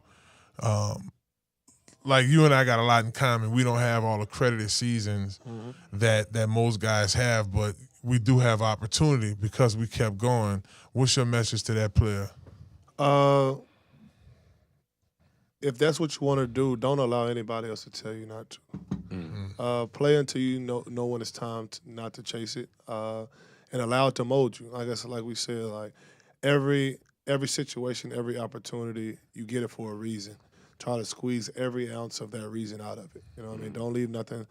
Don't leave anything on the plate. Don't take anything for granted. And whenever you are around somebody that you can get knowledge from, if it's football, if it's life, if it's business, be willing to be open and understanding. You know what I mean? Because a lot of times we so tunnel vision that we miss out on why we're really there. And a quick story, I tell people this to this day. Probably the reason I'm not in the league right now is because it wasn't my destiny. My destiny was to be an entrepreneur, pour into the community, write books, touch a lot of lives in what I do, because I tore my ACL at Tulane my senior year. So my whole thing was to get film. If I can get film, if I can get on the field, I'm good. Go to the Eagles, go through preseason. Every time I was supposed to get on the field, something to happen. Either we turn the ball over and we can't punt, or they keep a guy in there a little longer, another drive, you get the next drive. And then all of a sudden we in victory formation, or it just didn't fall. The dominoes didn't fall where it made. Right. And when I think about it now, it was I'm spiritual. It was God basically not allowing me to miss out on what He had for me later on in life. Because if I got on that field one time, like for real, it would have been raps. Right. I know that for a fact, and I felt like God knew the talent He gave me, the ambition He gave me, the mindset He gave me. he couldn't give me that opportunity, or I wouldn't be where I'm at today. I would still be playing. I would definitely be financially better than I am, but I wouldn't have met the people I met. I met my wife. I wouldn't have met a lot of my business partners, a lot of people that have molded me and molded my mind to where it's at now. I might not even been thinking how I'm thinking now when it comes to nutrition, when it comes to meditation, when it comes to mental health. It could have been a whole different spectrum. So I always say, whatever happens is for a reason. Try to understand it and embrace it, and then execute what's there for you. Can we have a conversation about the Tulane Green Wave and their current playoff positioning, brother? Oh yes. I'm there Saturday. I'm sure you are. I see you there all the time. I just want to sit back, and I would want you to explain to the people what you see on Saturdays on South Claiborne Avenue in New Orleans, Louisiana. I see a group of young men that are playing for each other, that care about each other, that are playing for something bigger than themselves. And I feel like there's something magical in that building right now. It kind of felt like my junior year when we went to the New Orleans Bowl for the first time in how many ever years, you know what I mean? It tells you a lot when you have a coach that's leaving, and he's the building, the team, and everybody is still playing for each other. He's still there doing whatever he got to do for the optics, for the other school, for the business, but he's 10 toes down. The team's 10 toes down. The administration's 10 toes down, and just how he's going, I know I'm kind of going off on the tee, but how Summerall is going about the business aspect is the classiest you ever seen anything like this ever done. Nobody's done it like he's doing it right now. Right. Being able to coach a team in the college football playoffs. Nobody has opted out to hop in the transporter yet that I know of. That's something to be mentioned for sure. I feel like the hire was low-key magnificent hire. We could talk about that later as well. Okay. And then I did want to ask you. And then you going up to Ole Miss to be able to have a revenge game, be able to go even further and further into the playoffs. I just feel like it's one of these fairy tale magical stories. Hopefully, it don't come to an end anytime soon. But I just feel like it's special energy right now. It'd be crazy if Tulane goes deep into the playoffs and actually make it to the deal. And I know a lot of folks have been critical about teams like Tulane and James Madison getting in. Man, they have these G5 schools getting in. Well, hey, they earned their right in. Right. I know my co-host, shouts out to my bro Hunt, he don't really like it. And I know a lot of it has to do with the competitive side of the game, but Tulane is a competitive university. Right. So, I think that needs to be mentioned as well. And if you look at it, Tulane handily beat Northwestern this year. They handily beat the ACC champs of Duke this year. So it's not like Tulane is one of those schools that it's just a charity. You know what I mean? It's not that. It's one of those schools that if you don't come play, you're going to get your ass busted. Only one team, the University of Texas San Antonio game, that was the only blemish on the and that gave me a trap game feeling anyway. And I played at UTSA. I played in that place. It's a different vibe, It's a different vibe, and I feel like you can quote me on this. I feel like it might be a couple upsets this weekend. Okay, you know what I mean? Because I don't feel like Oregon is as strong as people think they are. If you've been watching them these last few weeks, so.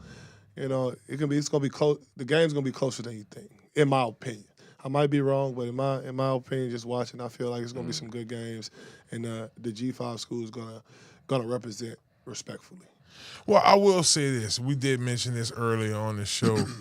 This December, the results in December have been crazy in the NFL, college football, across the board. You couldn't have told anybody in September of 2025 in the start of the season that Indiana was going to be the number one team in college football. You couldn't tell me that Tulane was going to be in the college football playoffs.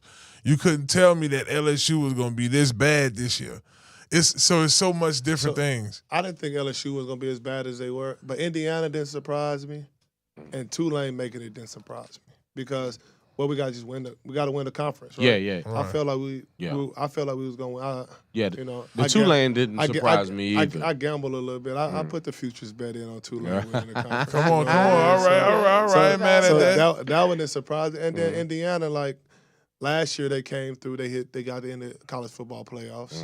They did get in last year. And that coach, you got everywhere he went, he a winner. Everywhere. He ain't never lost. He ain't never been a loser in his life. Indiana was one of those teams that you like. They're like a Northwestern. You know? Right. They in the Big Ten, but they ain't gonna make no noise. And all of a sudden now they home. They here. You know what I mean? They here. And it didn't take long. So that one didn't surprise me. Either I knew they would have to go through either Michigan or Ohio State to really make their stand, but man, that one did surprise me. LSU surprised me how bad they were. That was 7-5. That's and we about to play Houston. We're gonna beat Houston pretty bad. How that's gonna look? I feel like they needed that coaching change. Okay. I've been thought that. Well, and I'm in agreement with you, brother. I sat on a hill and said they had the wrong coach. It wasn't that I don't feel like he was a bad coach. He just didn't fit the culture. The culture. He did not He fit just the didn't culture. fit the culture. It's like somebody coming to your house to eat and they ask you what every dish is, and they say they're a cook. You know what I mean? Like you just don't feel right. You know what I mean? But it didn't feel right. But I feel like coach change is gonna be good for him. And then the LSU Houston game, that's gonna be closer than you think too. That's okay. So, give me a prediction. Do you have a prediction score for LSU Houston? I'm just saying we should win by at least 27-24. Okay. All right. And you ain't got to mention the team. We're just going to say that. We're just going to leave it at that, 27-24. And I'm not going – I'm going to say LSU. Or 28-24. Okay. All right. We'll see. Well, he's a betting man. He knows his numbers now. Yeah. He said he had the Tulane deal, right? Right. Speaking of numbers, we can all see that you put your reps in and you do your proper sets. Tell us about this business where the average individual could come be excellent and elite. Oh, so we got going into the new year for our classes just in general. We have unlimited classes at our gym. Early morning, 6 a.m. at 5:30 p.m., where you have your general workout where we lifting, we getting cardio in, we getting jumping jacks. We on a bike, we on a rower, we on the weights, we bench pressing, we squatting, we cleaning, we doing all that. And it's women, men, 50-year-olds, 20-year-olds, 15-year-olds, whatever. And then we also have something we're doing with the athletes as well, where they coming in and they're able to experience different things from weightlifting to speed work to agility to position specific. And that'll be coming also into the new year as well. Now, how could they sign up for it if anybody watching right now? They can go to XR Elite on Instagram, _XR Elite. It's a link. Go to it. It's under Totem, the platform Totem, and you can sign up for it. Your first month's half off. For the athletes, we only take in the first 25, so we could just make sure everything roll good, and then another 25. But it's gonna be it's cool. It allows you to experience all that for one price, and it allows the parents to not have to go here for speed, here for this, here for that, pay $500 here, pay $450 here, because after a while the child has to pick. Oh, yeah. You know what I mean? Then we got multi-sport athletes in the city where if you hoop, we got hooping trainers. If you play baseball, we got baseball guys. If you play quarterback, we got quarterback guys. If you play volleyball, we got young ladies and men that do volleyball skill training, but then you also come in and get the source of the strength and conditioning. Because I also train the strength and conditioning at Xavier University for 6 of their teams. That's pretty cool, man. Well, okay, we got actually one more question. I know we got to get going. No, for sure. Right now, NFL football. Come on. You had to pick. I want Xavier's Power 5. This has been a kooky year, right? So Kansas City out of the picture. I mean, I was hoping our Saints could have been a little better. But right now, not saying top 5. We're going like with ESPN like to do the Power 5 teams. The strongest teams right now. The strongest teams right now. Let's go LA Rams. Okay. Number 1 team in NFC. We're going to Houston Texans. Oh, you got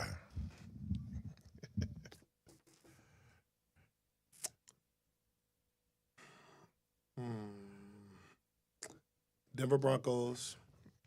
I figured there would have been 2 on the list. They up there. I'm trying to think. Oh, Detroit Lions. Yeah. Even though they just got beat by. Well, I'm gonna take Detroit off. I'm taking Detroit off. Okay. Seattle Seahawks. Seattle, yeah. And one more team. And I'm gonna give you a off the wall one. Oh no. I thought you were going NFC South somewhere. I'm tripping. Yeah, don't the go down. Patriots. Yeah, the Patriots. Even though they lost to Buffalo. But you can't when you got the Superman guy on the sticks. You Can't get in a put him shootout with them. New England Patriots, and I'm gonna give you a wild card. Okay. Even though I don't like them, the team, but I feel like they're gonna be sneaky. Jacksonville Jaguars. Man, I was so mad I benched Trevor Lawrence this weekend, bro. He had like 49 fantasy points. Cause that team, Coach Coyne is a good coach. Coach Coyne is a really good coach. They got defense. I mean, and Trevor Lawrence is an elite quarterback. Yeah. So, and they got running game. So that I like that. That makes sense. And look, we want to hear from you too. If y'all got y'all NFL power rankings, let me know who y'all think are the top teams. Listen, I love the Saints. I don't want nobody saying the Saints right now. They 4-10, but no, that's cool. They can be on the power rankings for the preseason. Teams you think will be high coming next year. But I would like for y'all to comment below on that. Man, Xavier, as always, thank you so much for coming on the show. You seem like you got a good motivational speech somewhere in you. That's your camera right there, man. Talk to to the young entrepreneur, young athlete out there. Holler at him, give him a little bit of advice. I just want you to look yourself in the mirror each and every day. Be consistent. Be communicative. Be able to listen. And just take a half a step to a step every day into the direction you want to go. Because a lot of us feel like when we don't feel like doing something, we just lay around, we'll do it tomorrow. But that can turn into a consistent thing as well. But get up every day and say, I'm just going to move forward a half a step. Because a half a step every day and you come back to the same day next year, you're a lot farther than you were today. So just remember that. I like that, man. That was deep, man. Thank you so much, Zay, for coming on the show. And look, y'all be sure to check him out again. It's DNT_rush_it on Instagram. Sign up for the training. Be sure to check out. He got the gear. He got the books for the kids. One more time for him right here. Nutrition Alphabet, baby. There you go right there. Look at that there. Y'all check it out. And he's definitely rolling with TULANE on Saturday. Definitely rolling TULANE out there. He's going to Oxford this weekend. I ain't mad. Road, huh? Plus 650. Come on. Oh.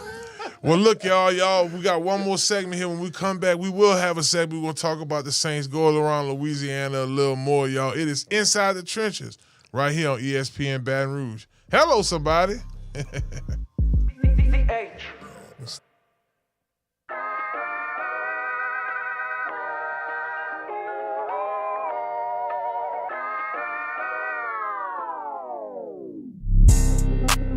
Inside the trenches.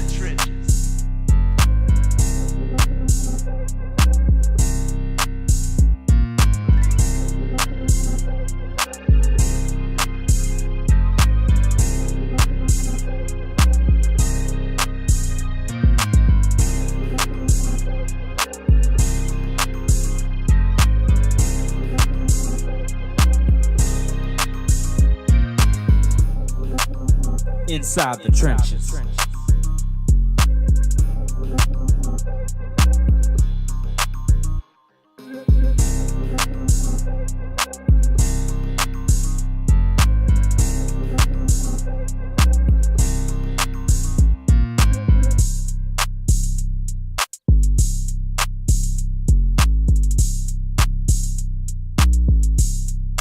Dentro de las trincheras.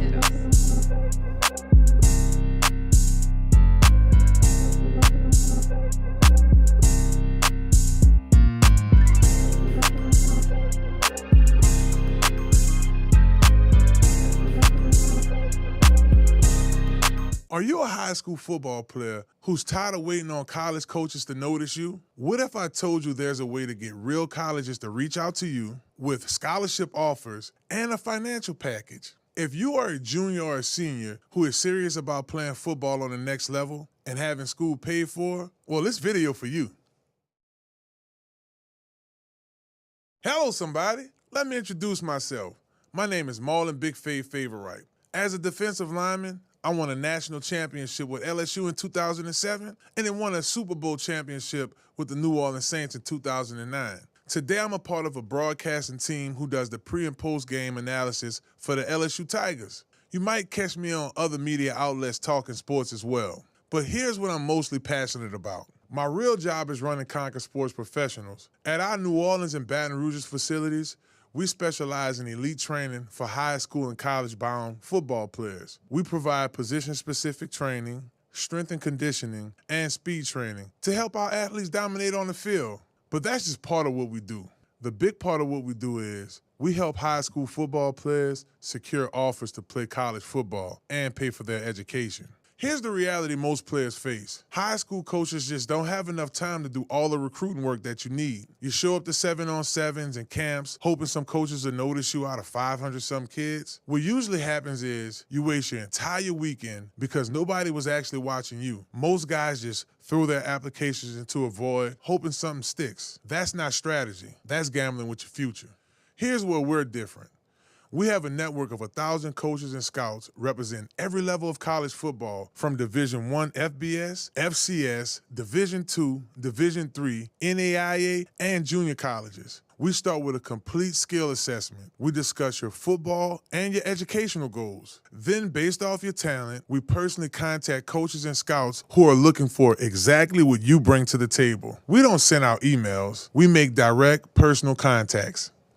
Why does our approach work so well? Because me and my team here at Conquer has years of experience in the sports world. Our network is broad and vast, and we can get you in front of coaches and scouts who can offer you a spot. Here's what this means for you. Number one, you never have to worry about what to say, how to say it, or when to say it. You just show up, play your best, and let the results take care of themselves.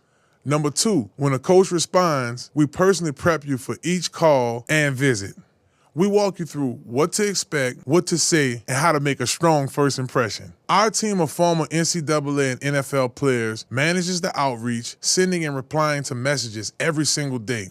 This makes it almost impossible not to get noticed by a college program.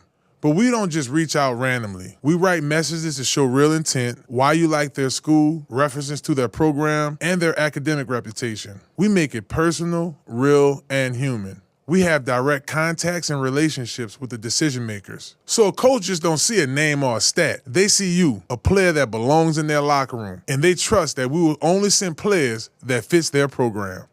Now, I can't cover everything in this short video, but if you like what you heard so far, or if you're even a little bit interested, click the link below and book a call with our team. Worst case scenario, you leave with a clear plan on how to control your recruiting process. Best case scenario, we work together and you sign a college offer with a scholarship. And if it doesn't work, we'll keep on working. We'll find a way to get you somewhere. There are tons of opportunities out there, and we'll help you discover them. So is this worth 30 minutes of your time? Absolutely.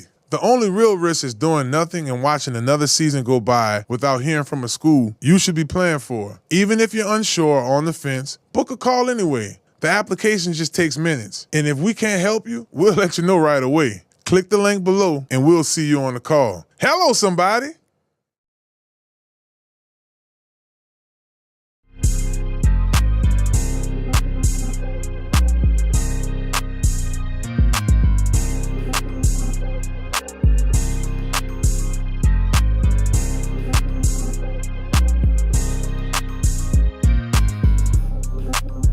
Inside the trenches.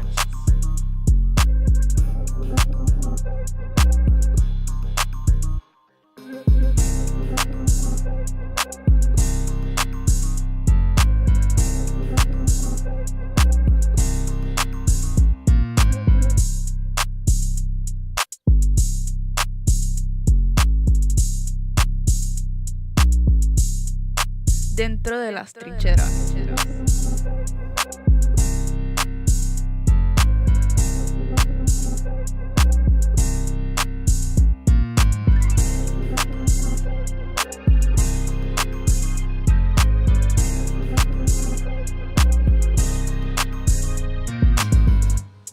Well, one thing is for certain. When you're having yourself a good time, time does fly, clip his wings. Welcome back to Inside the Trenches, baby. It's your host, Marlon Big Favorite. I'm here with my co-host, CL NOLA, and Lil Chris is back on the show. Want to send a big shout out to our special guest coming on the show, Jarryd Boyd of the Hash It Out Show. Y'all be sure to check out the Hash It Out Show tomorrow on YouTube to get more information. I can't wait to hear what he says. Like, gives a full analysis on the Shaw game. Right. And also, Xavier Rush came on the show. Y'all remember following him at DNT_Rush_it. You can check out his new book. He had the Nutritional Alphabets book. It looked pretty cool, man. It felt like I needed to kind of open that book every day to see what I'm eating every day. Don't forget to get your little ginger snaps. Well, not the snaps, the ginger dips in the coffee, the tea. Not the coffee, the tea. Y'all get what I'm saying. But anyway, y'all, we did promise our viewers we were going to talk about the New Orleans Saints and the Pelicans, two teams right now that had some wins this weekend. The folks in New Orleans at the 504 was able to go into this weekend with feeling good about their teams. CL, I want to come to you first about the Saints. The 3 games left. You got the Jets, then the Titans, and then we take on Atlanta again. I think we go to Atlanta this time. Correct. And do the Saints win out? Do the Saints finish 7-10? There's a great possibility that the Saints can win out. We understand that the Jets are the Jets. We understand that Tennessee actually has less talent than New Orleans does on offense. No matter how you feel about Cam Ward. And, of course, the Atlanta Falcons, that's a revenge game at the end of the day. But I'll just talk about the elephant in the room. I believe that the New Orleans Saints has found their quarterback. Absolutely. And it's not that I saw the game in person in Miami where I saw a tremendous change in not just momentum but belief. And the belief started inside the locker room. There was a lot of plays happening this year that we had receivers and guys dropping balls. Now I don't see a ball touching the ground. Yeah. There's times where we need first downs, and now we're finding a way to get first downs. There's times where we need to get to the quarterback, and we're getting to the quarterback. And I believe all of that is the direct reason why Shuck is playing the way he is, because this young man honestly has shown me so much in the past few weeks, not only just running the football for first downs or touchdowns, but standing in the pocket, staring down the gun barrel, and delivering accurate balls across the middle as well as down the seam. Well, I think the biggest thing, and CL made a good point about Shuck, is just getting comfortable. He's now all of the who's going to be the starting quarterback, who's our guy, the emotional roller coaster that football players deal with, right, in regards to, am I going to play this week? Who's going to start? All of that's out the window. I do think New Orleans has found their franchise quarterback, somebody they can build around, and the locker room is very receptive of him. You see the whole mood of the team change. It's not about. It's like every game is a Super Bowl game to them. It's like every win matters, and you see the difference in the fan base. Like at first, oh man, it's Shuck him. He don't know what he's doing, and it was all about everything this kid was doing bad in college. And look at his pro day tape. That was an ugly throw, but one thing we have to remember, Chris, is Kellen Moore is a quarterback. Yes. He's an NFL quarterback. In this decade, he was playing in the NFL as a quarterback. I saw them challenging the other day to hit the goalpost at practice. He's still competing. He's relatively younger than Phillip Rivers is right now. For sure. Yes. Like he's younger than me right now, and I'm younger than pretty younger than, much younger than Phillip Rivers is. But when you think about Tyler Shuck and building around him going into the next season, what are some key pieces you think the Saints should put around him? Is it on the on the end as a maybe getting another block on the interior, or is it some more weapons? Like when you think about things that improve the Saints' offense building around Tyler Shuck. And that's exactly what I was talking with Cam Jordan briefly about the other day. I think we got the quarterback. I like Devin Neal. He's been playing better, as the season progressed. I like Devin Neal. I like the running back room. Yeah. Receivers, we gotta get more depth on the receiving. Maybe draft a receiver. And then offensive line too. Definitely get some more depth. Bulk of the offensive line for sure. And then I think if we could do that, Kellen Moore, I trust him. He won the Super Bowl with the Eagles as an offensive coordinator, so he can prove that he could build a great offense. I think, and then it's just the aura that Tyler Shuck brings to the offense, not even just to the offense, to the team that believe, and they're just overall playing harder for them for sure. Yeah, we're definitely in games at the end now. Sometimes we will have scores early in the year. Sometimes we'd have scores, maybe a 2-score game, and it almost seems insurmountable because the offense doesn't have it. Well, now the feeling is, hey, the defense keeps us in there. We have a chance to win it at the end, especially with now we have a proven kicker. Everything is just seeming to trend in the right way. Direction. And I'll specifically fill in those slots with draft picks. I would love for us to get a Carnell Tate from Ohio yes, State indeed. to come in and play wide receiver. Even though I love Vele and I think he will be a part of this team, we just need depth. We need more and more depth. I would love to see a Mr. Love at running back to pair with a Neal moving forward. Of course, we need some help inside, interior, maybe some guard and make some guards. But at the same time, I would love for us to go get the best tight end in college football, the Oregon tight end. Of course, it's Monday. His name is far from my brain right now.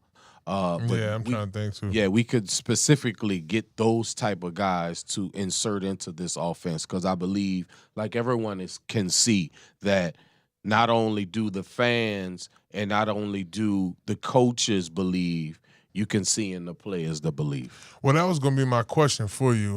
The Saints, they have a first, a second, a third. I want to say they have 2 fourth-round picks. Two they got fifths. 2 fifths and the Six sixth. and a seven. Well, I think the seventh they got the Vile with, if I'm not mistaken. We got a 7 some kind of way. We got it back. We got the 7. Maybe during, we got it back during trades with Rashid Shaheed. Rashid. Yeah. Okay, so then the Saints got a 7. My question for you is, with this fifth, 36 and 72, what position? I mean, it's way too early. And like I said, we're jumping the gun. The Saints still got 3 more games to play. We don't know if they're going to have the 5th pick overall. Depends on how this, the win goes. They probably won't because we're going to win. So they're going to end up probably getting like maybe 11. No, probably. 7, 8. 7 or 8. 7, 8, something like that. So you mentioned Jeremiah Love. He's a first-round draft pick. So you're saying go first round? Oh, for sure. We need first-round talent on offense. And running back position. At every position except quarterback. But first round. First-round talent. We need a boost of young talent with the offense. And shouts out to the young running backs.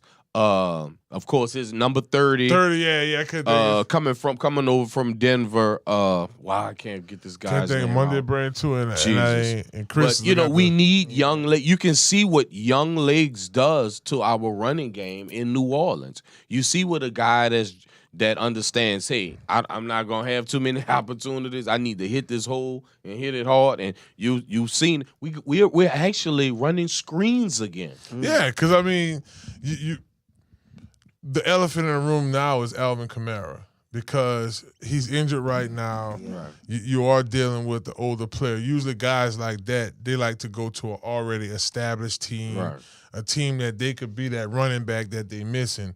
Is that the direction you think they go? Because when you mention if Alvin Kamara comes back healthy, and he's mentioned before, hey, If I'm not here, I'm gonna be sipping pina colada. So that's early retirement. But I mean, AK probably could give you another 3 solid teams. I mean, do you see? It's like, what do you see? Because you're mentioning skill players. Like, you're not mad at, I'm assuming, a tight end, a running back, or receiving the first round. But you exclusively said Jeremiah Love, who's a running back, right? Or Cornell Tate, yeah. which is a wide receiver from Ohio State. Okay. Or the tight end from Oregon. We need threats. Gotcha. We need threats. If Alvin wants to work out a deal that we can compensate him for being a complimentary back, I have no problem with him coming back. But I need a 2-headed monster with a Neal and maybe a Love. I'm not even gonna count on a Miller in his situation because Neal will be coming off of injuries as well. But we need complementary at running back, and we need more depth and more explosiveness at the wide receiver and tight end position. And I wonder, so my thing, if I go first round, I would probably say big target receiver, big tight end first. And I know it's tomatoes, but I do think you can get a skilled running back with 36. Oh, sure. I think now to your point, if a Jeremiah Love or somebody's there at 7 or 8, that could really be a change, but you don't really see, you see? Unfortunately, and, God forgive me as well as the Who Dat Nation forgives me. I mean, you can just look to the east and see how much of an effect that Baji is to the offense in Atlanta. To have a first-round running back talent such as that does tremendous for your offense, because in reality, Atlanta sucks. But they actually look like a little something when they give it to number Robinson. 7. Yeah, they look. You understand what I'm saying? And Chris, I want to come to you next. I want to go on the defensive side of the ball, but with UCL, if a top-notch interior offensive lineman is available in the first round or 36, you got to kind of think of that too, because the Saints' offensive line has potential, but like I said, Cesar Ruiz could probably use a little competition. Yeah. Well, and this is the good thing about going into this year. We have money now. Right. So we're not cap strung like we usually are every year. Right. So now we can go in and we can address the offensive line, the guard position to be exact, with money instead of with draft picks, hoping a guy comes in and we can get him up to speed. We already have our 2 bookends, tackles. You have your young quarterback moving forward. Now let's fill in the pieces. Let's spend some money in free agency and get the top best left guard, right guard. So free agency. And I was thinking of that too, because of experience, but young. And bring me in the hungry young men in the draft that want to. Because think about it. The New Orleans offense has room for a number 1 wide receiver, a number 1 running back, number 2 running back, a number 2 tight end, if you want to give all respect to Jawan, that's catching the ball now and making the tough catches. Correct. Yeah. And then defensively, Chris, like I'm thinking about this Saints team and how you got young talent like Quincy Riley, you got Senka, who's doing an exceptional job. Stutzman. He's doing an excellent job. I mean, Brazil is still relatively young. I think Chase Young eventually gonna give us a little more. Defensively, when you start looking at, I mentioned the 2 4th-round picks we have, the 5th, even in the 3rd round. What position specifically you think we should target defensively? I think we could probably use some more depth at cornerback for sure. Okay. For sure. I like Quincy Riley for sure. And, hey, shout out to Kool-Aid McKinstry. He's been playing better ball as of late, catching picks. Alontae Taylor catching picks. I just maybe like one more guy or two, even maybe like a safety too, that's going to make me feel secure about the secondary. Yeah. And that's where I'm at in my mind. I want to get a safety in there to play next to Shanker. I understand Reed went down, and of course earlier in the year, Blackman went down, which he was only on a 1 or 2 year deal anyway. So safety would be something to address on defense, as well as defensive end. We could get a younger end get up in there. But what I want to do is I want to take this time because I know we go hard. We're very critical in New Orleans. I want to go hard. I think this draft class that Mickey Loomis was a part of, speaking volumes right now. If you look at each draft pick this year, that's given us quality time this year. Yeah, and I think if Vernon from Texas don't get hurt, right, he would he's probably in a rotation. He's in a rotation. Well, y'all, this was a great show. I like what we said about the Saints in regards to the direction they're headed into the future. Hey, what if a Harold Perkins dropped to like second or third round and he's there? You could add something to your linebacking core. So it's just something you could talk about, but obviously, y'all will have to wait for free agency to roll back around to see how those things are going to roll, to see what veterans they're going to bring in.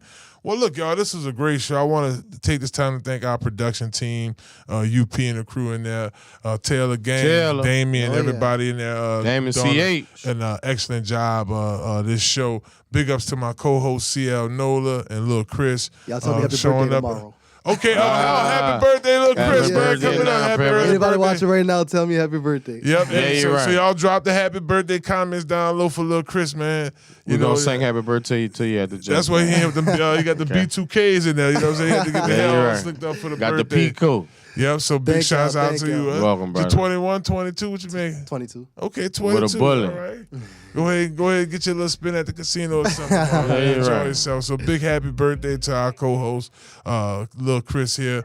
And look, man, y'all check us out. Feel free if you want to become a patron to the show, if you want to become a sponsor on the show, you could DM me directly. I'll get you in contact with my sales team. Hit me up at BigFave504. Shouts out to our sponsors, Conquer Sports Pros. Big ups to Health Nut System. Get Gordon and get it done. Get it done. Big ups to the Gordon McKernan Injury Attorneys as well, y'all. Next week we'll be here same time, same place, 6:30 p.m. right here at the Loyola Studios. We'll be getting ready. This will be like a Christmas episode, right? This will be the show going into the Christmas break, and then we'll see y'all to talk a little New Year's with them, right? Y'all gonna wear y'all ugly sweater or what? I'm thinking about it. I'm at to see what. Since we went CRB, we went Nino Brown them today. Yeah, man. So all black. With everybody, we all black. Just that Martin episode where Martin came out with the fake dog.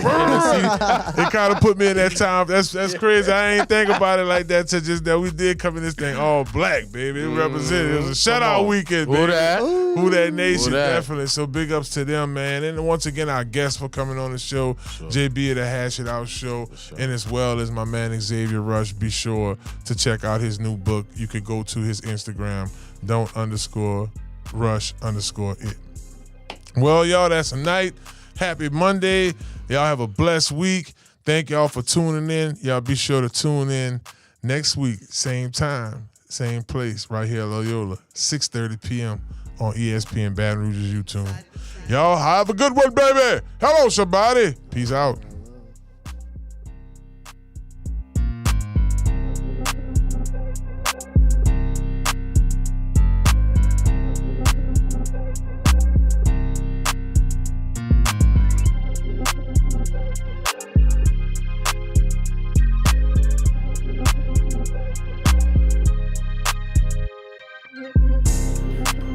Inside the trenches.